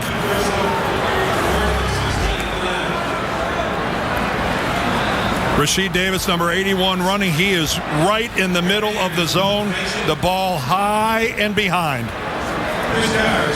So 10 offensive possessions, 6 times the Bears have gone 3 and out. And Rex is showing the fact that he hasn't been the starter. His accuracy, especially since the start of the second quarter, has not been there. Maynard on his own end zone. This is Chris Carr. Trying to split the defense, and he can't. And again, the Bears defense, Greg, got to stiffen up as, again, Tennessee has great field position. Boy, you have to love the position the Tennessee Titans are in their division. At 8-0 and 3-0 in their division. Indianapolis starting the day 4 games back of the Titans. And the story is even worse for Jacksonville and Houston. Yes, it certainly is. Tennessee will become Steeler fans after this game is over with that Indy-Pittsburgh game coming up. Jacksonville is winning its game today. And Greg, we've seen Indianapolis this year. I'm not sure what to expect from them. Unfortunately, Tony Dungy doesn't know for sure either. Pump fake. Collins going deep for Gage. Incomplete. Well, Justin Gage kept that from being an interception.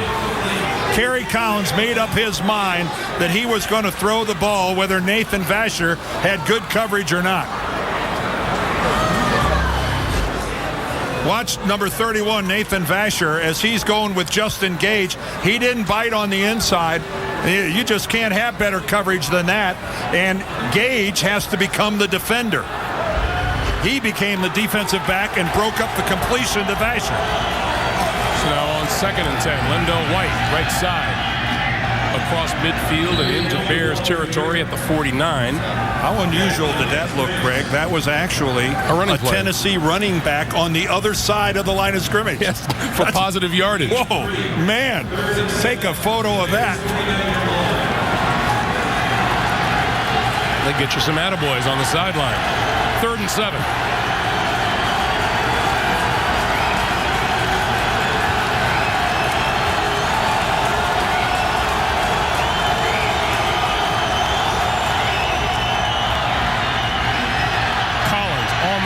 Far sideline. That is complete to Lavelle Hawkins for a first down. Well, that's got to be satisfying for a rookie to make a play like that. Hawkins, their 4th-round draft choice this year out of Cal. And you can see right there that Charles Tillman lost sight of Hawkins. He's looking into the backfield, and it's almost like he totally lost track of Hawkins. Hawkins makes the break on the out pattern, and Tillman doesn't react to it. So now first down at the Chicago 42. Collins, little flip over the middle to Johnson, and Johnson shakes loose from one tackler, gets inside the 35 to about the 33. Well, you saw Mike Brown almost rip that ball away from Chris Johnson. They're in full strip mode right now. This Chicago defense is fighting their butts off trying to make something happen. They didn't look good on the first drive of this second half, but since then, they've been pretty stout. 2nd and 2. Kyle Orton in the ski cap. The give to Johnson. Johnson has a first down inside the 30 to the 29, and you can see the snow is beginning to fall here in Chicago. Yeah, that really is snow. That's the first snow we've seen this year. And that will be the last play of the 3rd quarter. Having grown up here, Dan, I can't tell you how thrilled I am to see it snowing. For a guy that lives in Florida, it's just oozing out of you. Yeah, it's the end of 3. Tennessee with a 14-7 lead. We're back to Chicago after this message and a word from your local station. You're watching the NFL on CBS. Quarter, 14-7 Tennessee. History, Dan, you'd have to say, is not on the side of the Chicago Bears. That is impressive. 47-2 when they've got a lead going into the 4th quarter. That's good. Being on the same graphic with Vince Lombardi, even better. On first down, Collins throwing the slant, and that's complete inside the 20. Justin Gage with the catch. And when you have that kind of success holding on to a lead, every guy on the Tennessee team knows that. They know this game, in their minds, is playing exactly to form. And Kerry Collins delivered that one right on the money. And take a look at how they made a halftime adjustment. Mike Heimerdinger abandoning the runner and going to the air with great success. On first down, Lendell White. And White off left guard before he is smacked down inside the 15-yard line. But you know right now, the Tennessee Titans are just thinking to themselves, hey, this is what we do. We play a close game. We don't run away from anybody. But when the time comes, we will wear you out. And this offensive line right now is starting to look like they're in the process of doing that. That gives Tennessee a grand total of 7 yards rushing on the day. I think it's between the Titans and the New York Giants for the best offensive line in the game right now. Collins waiting, flips it out to White. Lendell White inside the 10 to about the 7. And he waited, and Greg could have waited some more. This group of guys in front of Kerry Collins, they are throwing up a wall that the Bears just can't crack. And this is going to be close enough for a measurement to see if the Titans get themselves a 1st and goal.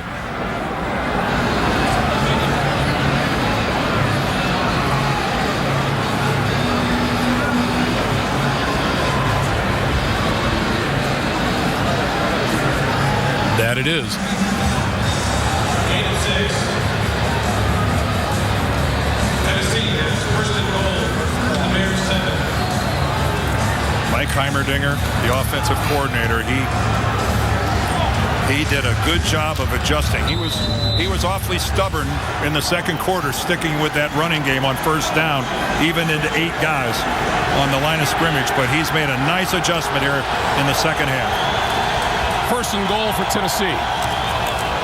White to the 5, reaching to about the 2.5. And of course, we touched on this earlier. What a wonderful change of pace for Tennessee. Chris Johnson with his great explosiveness and Lendale White with the pure power, even though we saw earlier this year with breakaway speed with an 80-yard touchdown run.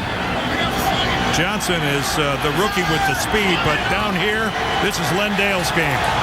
10 rushing touchdowns, leads the NFL. White looking for number 11, is not going to get it there. Hello. Tommy Harris smacked him down good. I think when he took the handoff, I think Lendale White saw that crease, thought he was in there, but you're right. He ran right into Tommy Harris. He shed a block and slid right over into the A-gap and lowered the shoulder. So Chris Johnson is in now on 3rd and goal, and we're going to get a timeout here. Tennessee uses a timeout, their second of the half. 12:09 to play in the 4th. The Cadillac.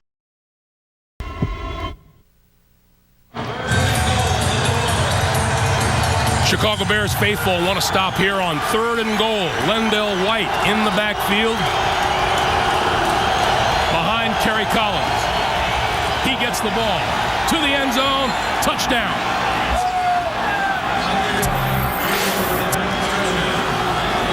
The 11th rushing touchdown of the season for Lendale White.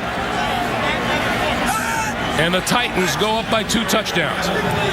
And I think it's just a case of the passing game at Tennessee finally opens up the running game. But that was a surge up front won by the guys from Tennessee. And again, the big man gets in the end zone. Take a look at that. Of his career touchdowns, look how many of them come from no farther than a couple of yards away. Baronis on for the extra point. And it is good. 12:06 to play here in the 4th quarter. Lendale White doesn't miss from that far out. 21-7 Titans. Weber store, same low price. And by the 2009 Cadillac CTS.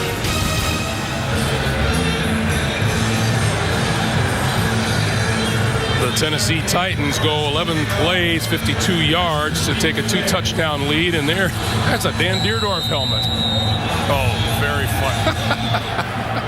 I never played for the Bears. Well, if the Bears ever needed a jump start from Devin Hester, it's now. Well, the wind blew the ball off the tee. Yeah, it's pretty obvious that this team's in desperate need of something special to happen from special teams for the Bears this year that have not been very special. But there is no denying what Devin Hester has done in the past, and he is still just a kid.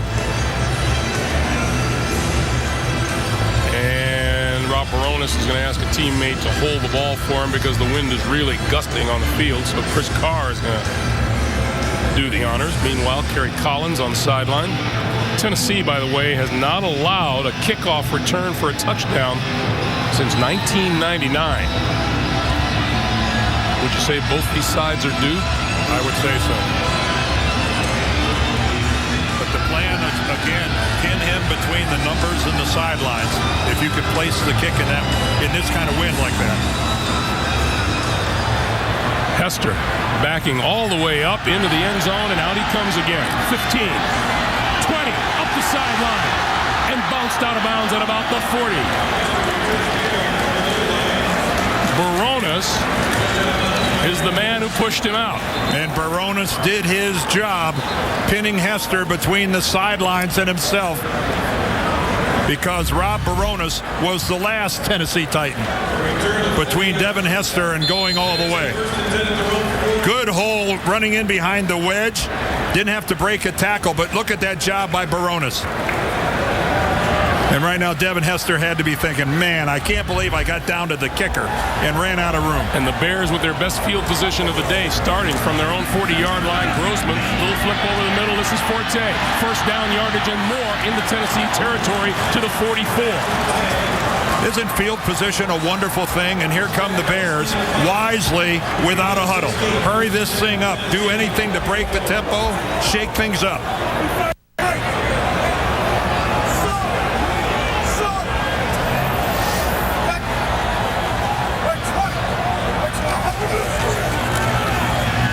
Near side, and that's complete to Hester. Hester to about the 37. Keith Bullock, Cortland Finnegan over there, and Grossman trying to establish a little rhythm here. 74 yards on the ground, 87 through the air for the Bears today. Both of those, the running isn't bad, the passing is pretty anemic. This time McGill is to Forte. And Forte inside the 30 to about the 28.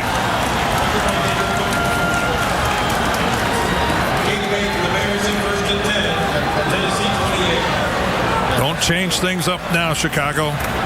Keep this tempo at a little higher pace. Don't let Tennessee substitute. See if you can't do a little leaning.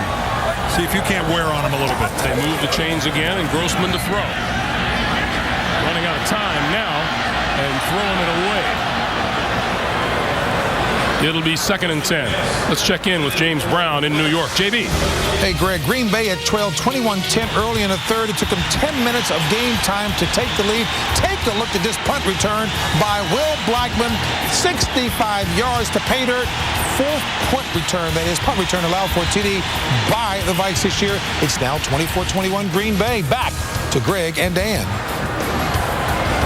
All right, JB, and as we've made a point of referencing, both those teams in pursuit of the Chicago Bears, the NFC North. Grossman pulls it down twice, now looking and slides down at the 30-yard line. Now, some slides are timed better than others. That one was timed really well for Rex Grossman. If he'd have been about a half a second later on that slide, he was going to get tattooed. We would have been looking at Caleb Haney at quarterback. Cortland Finnegan was locked on. So now Grossman and the Bears looking at 3rd and 11. And we're under 10 minutes to play in the fourth quarter. Bears just 2 out of 11 on 3rd down today. Grossman throwing sideline. It is tipped incomplete. That's Eric King making the play. Eric King has been getting a lot of playing time today for Nick Harper. And you see he gets a good shove on Booker, knocks him out of his route. He knows he's got safety help over the top. He's intentionally taken away the underneath. Nice job of elevating. So Robbie Gould will come on and attempt a field goal from 48 yards. 48 yards out. That's his long for the season. This kick is blocked. Barely got underway, and it was blocked by the Titans.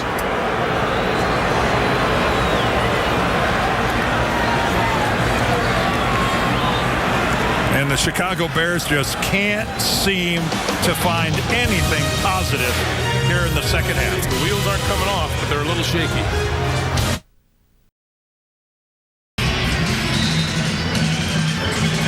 Bear fans have been happier today than they are now.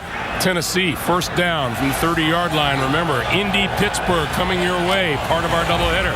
Coming up next, this pass out here is complete to Brandon Jones. Let's go back to that blocked field goal attempt. And there's the guy that blocked it, their rookie, Jason Jones. He's right in the middle. Watch him elevate and get up there with his right hand. Gets the palm right on it, their second-round draft choice, and that's the way to get the head coach's eye. Jeff Fisher, who played more than a couple games here at Soldier Field, the old Soldier Field, although he never started for the Chicago team under Mike Ditka and Buddy Ryan. Second and 6, this is Chris Johnson, and Johnson wrestled down at the 35. After the first 4 wins, each additional win for these Titans has set a new franchise record for starting a season unbeaten. And Jeff, last night, wouldn't really discuss the possibility of going into the final week of the season undefeated. He prefers to take these 1 week at a time. Well, yeah, and let's 8.5 minutes left in this ball game. This one's not in the bank either. Not at all. 3rd and 5.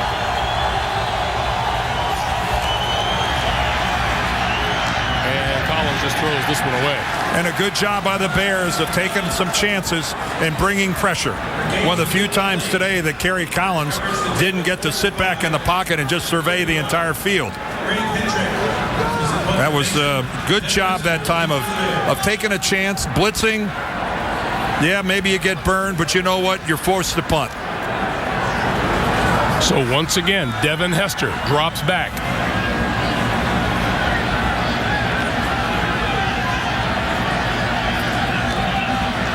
Let's see what Hendrick does with this punt. Well, if he doesn't kick this out of bounds, he's going to be in trouble. Penalty marker is down, and he does kick it out of bounds. Let's see what the flag is about.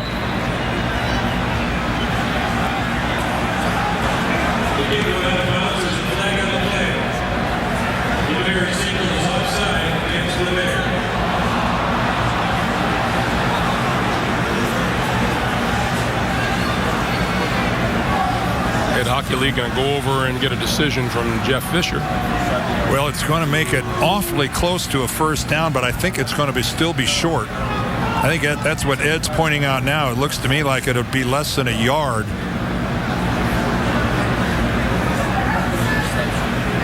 Jeff's thinking, do I feel lucky? Well, do you, Jeff? That's certainly the look on his face right now. Now he's got to, he might ask for a measurement. The defense was offside. We're going to check the 5 yards to determine if it would make a first down, or Tennessee decides whether to accept the foul. That's exactly. You can tell how much the wind is blowing as you hear it buffeting the microphone on Ed Hockley. But Jeff Fisher was right. Let's measure it and give me an idea. How much do I have to go for the first down? Because Jeff Fisher would dearly love to hold on to the football and just keep moving the chains and taking time off the clock. But with a 14-point lead, to chance it in your own territory, that because I think he's going to have about 2 feet or so would be my guess.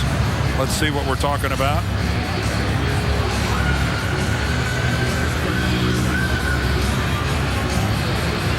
Oh, it's less than that. It's actually a foot or less. Ed Hockley says it's about that far, Coach. Yeah. He said how far? Yeah, he can't see all the way across the field like that. Too many people in between. He's talking to the guys upstairs. They're saying, Jeff, it's about 6 inches.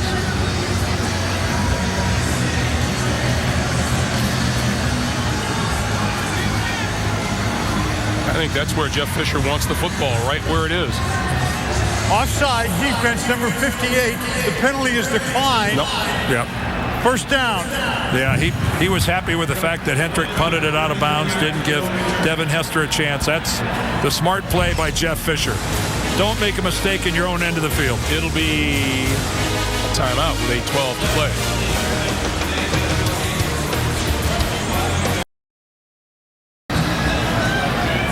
Welcome back, everyone. 8:12 to play here in the fourth quarter. The Bears down 2 touchdowns. Start from their own 32. And Grossman to throw. That one's complete. And number 88, Desmond Clark, still on his feet, out to about the 40-yard line, and the crowd gives a cheer. Well, I think they're looking for a horse collar. Chris Hope was the Tennessee defender. Hope was actually coming up with his head on a swivel looking to see if there was a flag.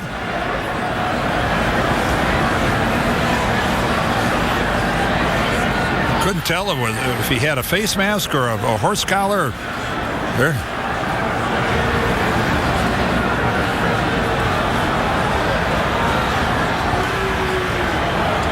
The defender was not inside the shoulder pad, therefore there was no foul on the play.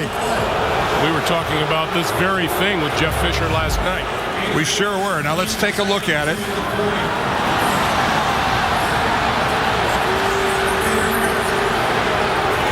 Well, Chris Hope has his hand, and I think Ed Hockley is saying because it's on the side, it's not inside. And it's not the classic horse collar of pulling him over from the back. So on 2nd and 2, this is going to go for a first down. Forte up the sideline, inside the 45 to about the 42 of Tennessee. 18-yard pickup and a Chicago first down. And that was a good job by the officiating crew, I thought, of going back, getting everyone's opinion who saw the play and determined that Hope did not have his hands inside the shoulder pad and behind in what would be the classic horse collar. Pick up the flag and move on. Grossman, Forte. Inside the 40 to the 37. Forte immediately turned upfield and ran right into David Thornton.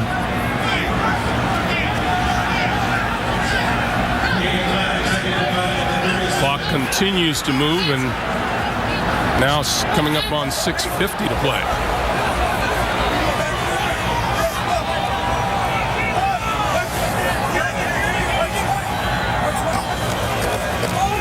This time Forte on the ground and nothing there. Michael Griffin in the backfield. Tennessee was all over that. Again, you know, Rex Grossman had really done nothing for the previous 2 months other than watch Kyle Orton play football. Yeah, he got all the work this week, but I think the question is, how much do you expect? Now, Rex Grossman is not your average backup quarterback, Greg, in that how much playing time he's seen for this franchise. 13-3 a couple of years ago on the way to a Super Bowl.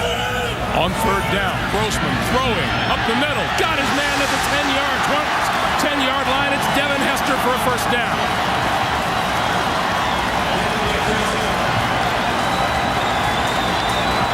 We welcome those of you who watch the New England Patriots knock off Buffalo, Greg Gumbel and Dan Deerdorf here at Soldier Field in Chicago, where the Bears got off to a 7-0 start, but Tennessee has scored 3 straight touchdowns and lead at 21-7. The Bears knocking at the door. Grossman on the slant. And to the 1 is Greg Olsen. Well, for a guy who's been having accuracy problems here lately, the last 2 throws from Rex Grossman have been perfect. That time the quick slant, the post pattern, the play before to Devin Hester. Let's see if Grossman looks to the rookie, Matt Forte. All kinds of movement on the front line. Let's see who gets the call.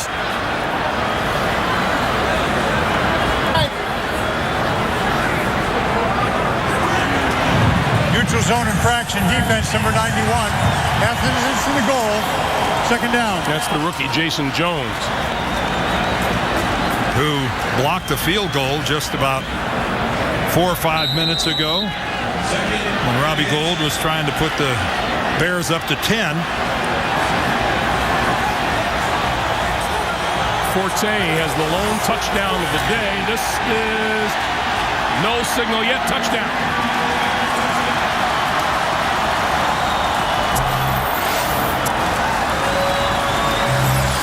Well, just like that, Rex Grossman, with a couple completions, gets the Bears right back in this football game.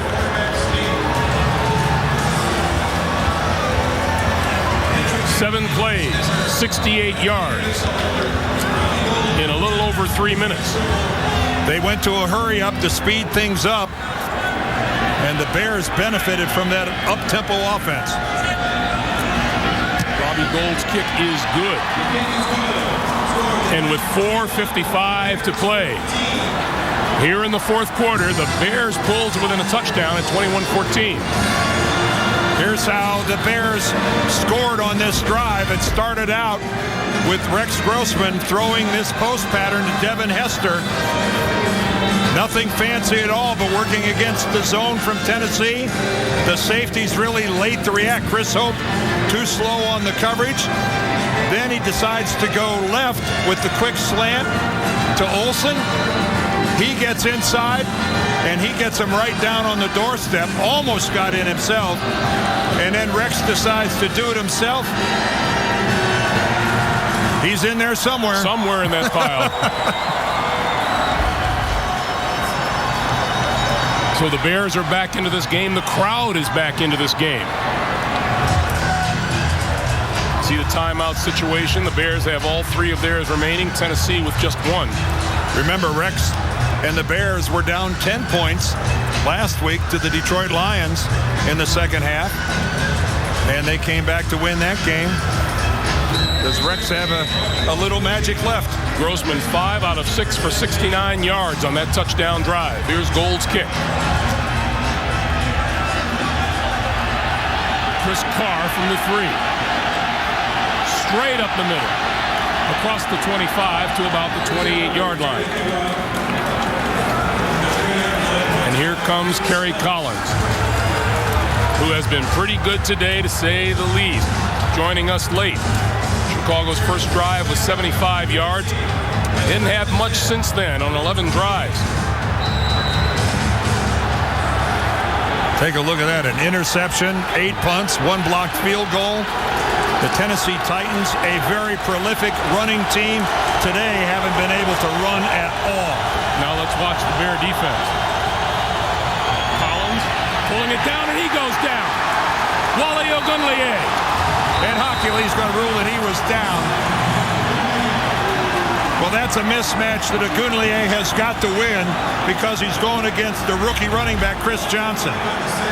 Somehow, they turn Ogunleye loose and expect Chris Johnson to block him.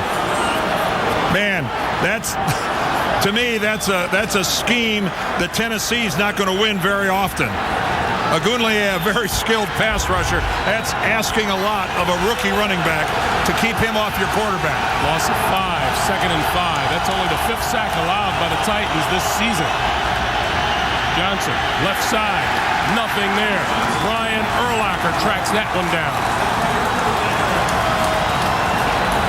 And the energy level of the guys in the blue jerseys and the crowd at this stadium has been ratcheted up like we haven't heard since the opening quarter. These people, for the first time in a couple hours, think that they can win this game. And would love to see their Bears hand the Tennessee Titans their first loss of the season. 3rd and 16.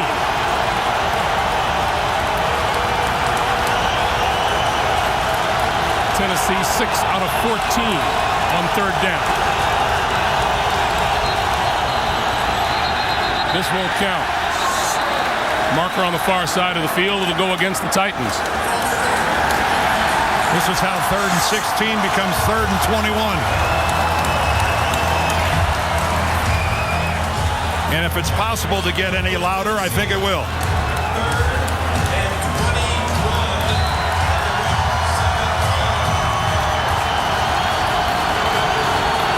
Kerry Collins would love to convert, but he can't take a chance.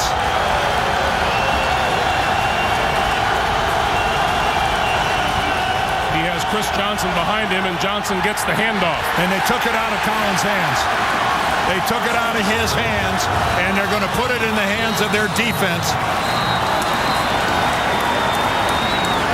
Ooh. For a moment there, it looked like Chris Johnson was hurt. So the Bears use a timeout here to stop the clock with 3:23 to play. Chris Johnson tries to break it all the way to the backside. Lance Briggs having none of that. Boy, did he play that well. Now let's recap the story on Devin Hester, who had 6 kick returns for touchdowns last season. He's gone to 2 consecutive Pro Bowls. And he just went to the car wash. And he has not returned a kick for a touchdown this season. Craig Hentrick cannot punt this ball to Devin Hester under any circumstances. And he does.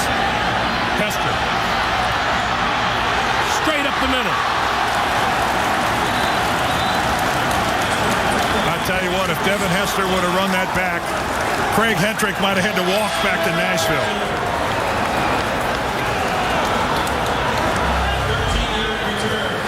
How close was this? Oh, when in doubt, go right up the middle. But that hesitation, that just allowed the player to come back in on him. Kegler comes in and gets the play. So now Grossman and the Bears from the Tennessee 41.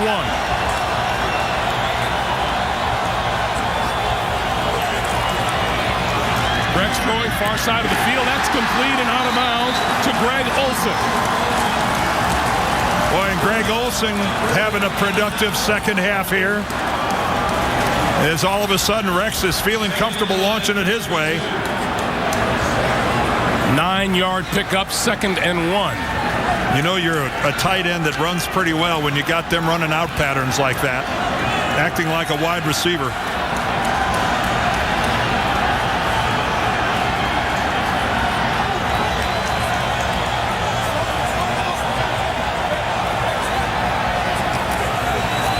Forte looking for the first down, and he's not going to get it.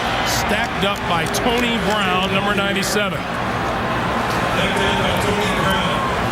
Clock continues to move. We're at 2:55. Kyle Orton there in the middle.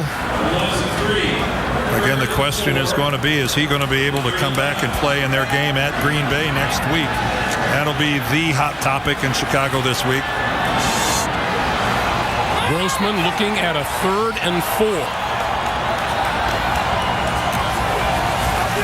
Short drop, quick pass, incomplete. Pass broken up by Eric King and intended for Marty Booker. Well, Rex going to the quick slant, 3 steps upfield. Here comes Marty Booker, and a perfectly timed play. That's all that was. Marty Booker was open. Sometimes you got to give the defender credit, and that's exactly what happened there. Welcome to those of you who watched Jacksonville knock off Detroit. Rex Grossman and the Bears looking at a 4th and 4.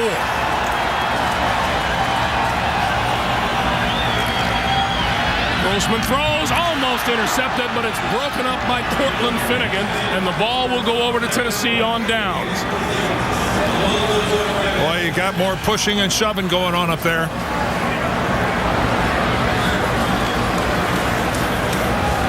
Cortland Finnegan, it seems, has been in the middle of everything today. Well, Cortland Finnegan's going to be in Honolulu at the end of this season playing in the Pro Bowl. And he's able to get his right hand on it. He's unhappy. He wanted more than that. See, look how he cuts off Devin Hester. I mean, that's just, that is such textbook corner play. He's got a right to that space as well, and that's the way you play it. That is just training loop material there by Cortland Finnegan. And this is Chris Johnson, and Johnson, as the Tennessee Titans will look to run time off the clock, and we get a timeout called here by the Bears to stop the clock with 2:20 to play. In many ways, Dan, it's kind of the game that we expected. We just didn't get here the way we thought we would. No, we didn't, and it's pretty stunning the way Chicago, and give them defensively a lot of credit for the way they have taken away the vaunted Tennessee running game. Well, the Tennessee Titans still have work to do here, but here's what they've got in front of them. Going to Jacksonville, I know they're 4-5, but that's never an easy trip. Then they get back home for the Jets. But look at that schedule. At Detroit, Cleveland, Houston. Now, a couple toughies at the end there with Pittsburgh and Indianapolis. But there's business to take care of here. No first down here. Chicago gets another crack at it. The Tennessee Titans average almost 150 yards a game rushing. They have rushed for 19 yards today. Lendell White to the 40. And the Bears use their 3rd and final timeout with 2:15 to play. We'll see how this game ends up. If they don't convert, Chicago will get another chance. But, Greg, if by chance Tennessee goes on and wins this game, who would think that they could win a game with paltry running numbers like that? If you go to Lovie Smith and say, hey, you're going to hold the Tennessee Titans to under 50 yards rushing for the game, he says, we're a winner.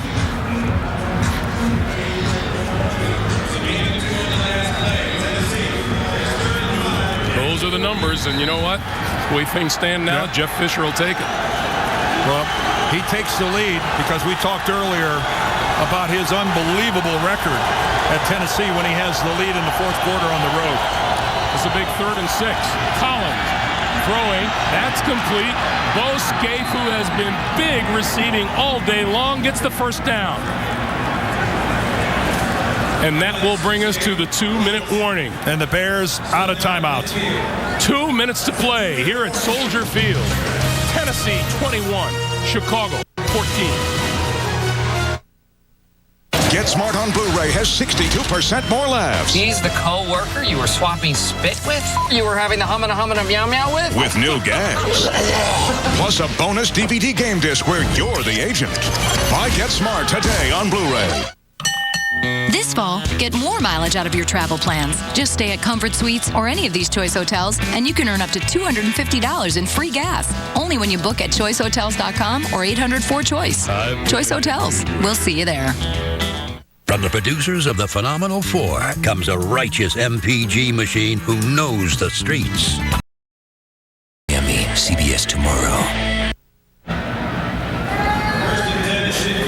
Javon Kearse, defensive end, just turned his 90 into a 9-0 with the tape between the 9 and the 0.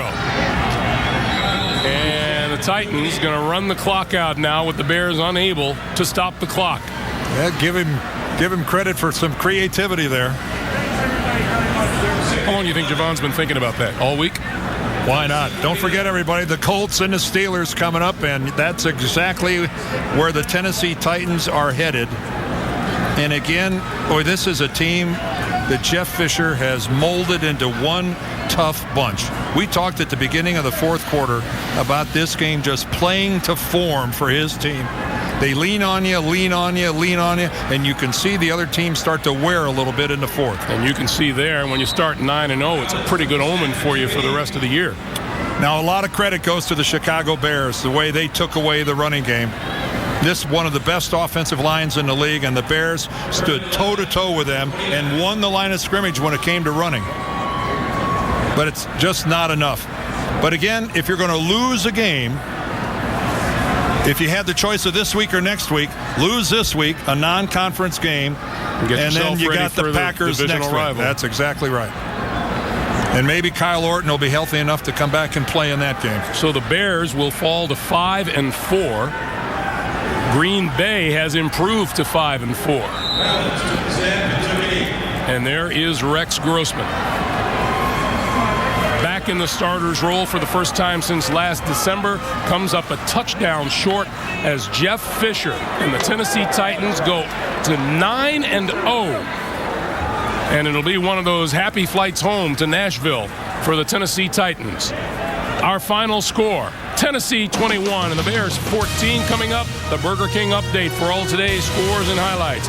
For Dan Deerdorf and the rest of our crew, Greg Humble saying so long from Soldier Field. You've been watching the NFL on CBS. We'll join JB in New York after this. Ah, yes, the Geico Gecko in migration. Driven by primal instinct to help people save hundreds of dollars on their car insurance. Hey, do you see that guy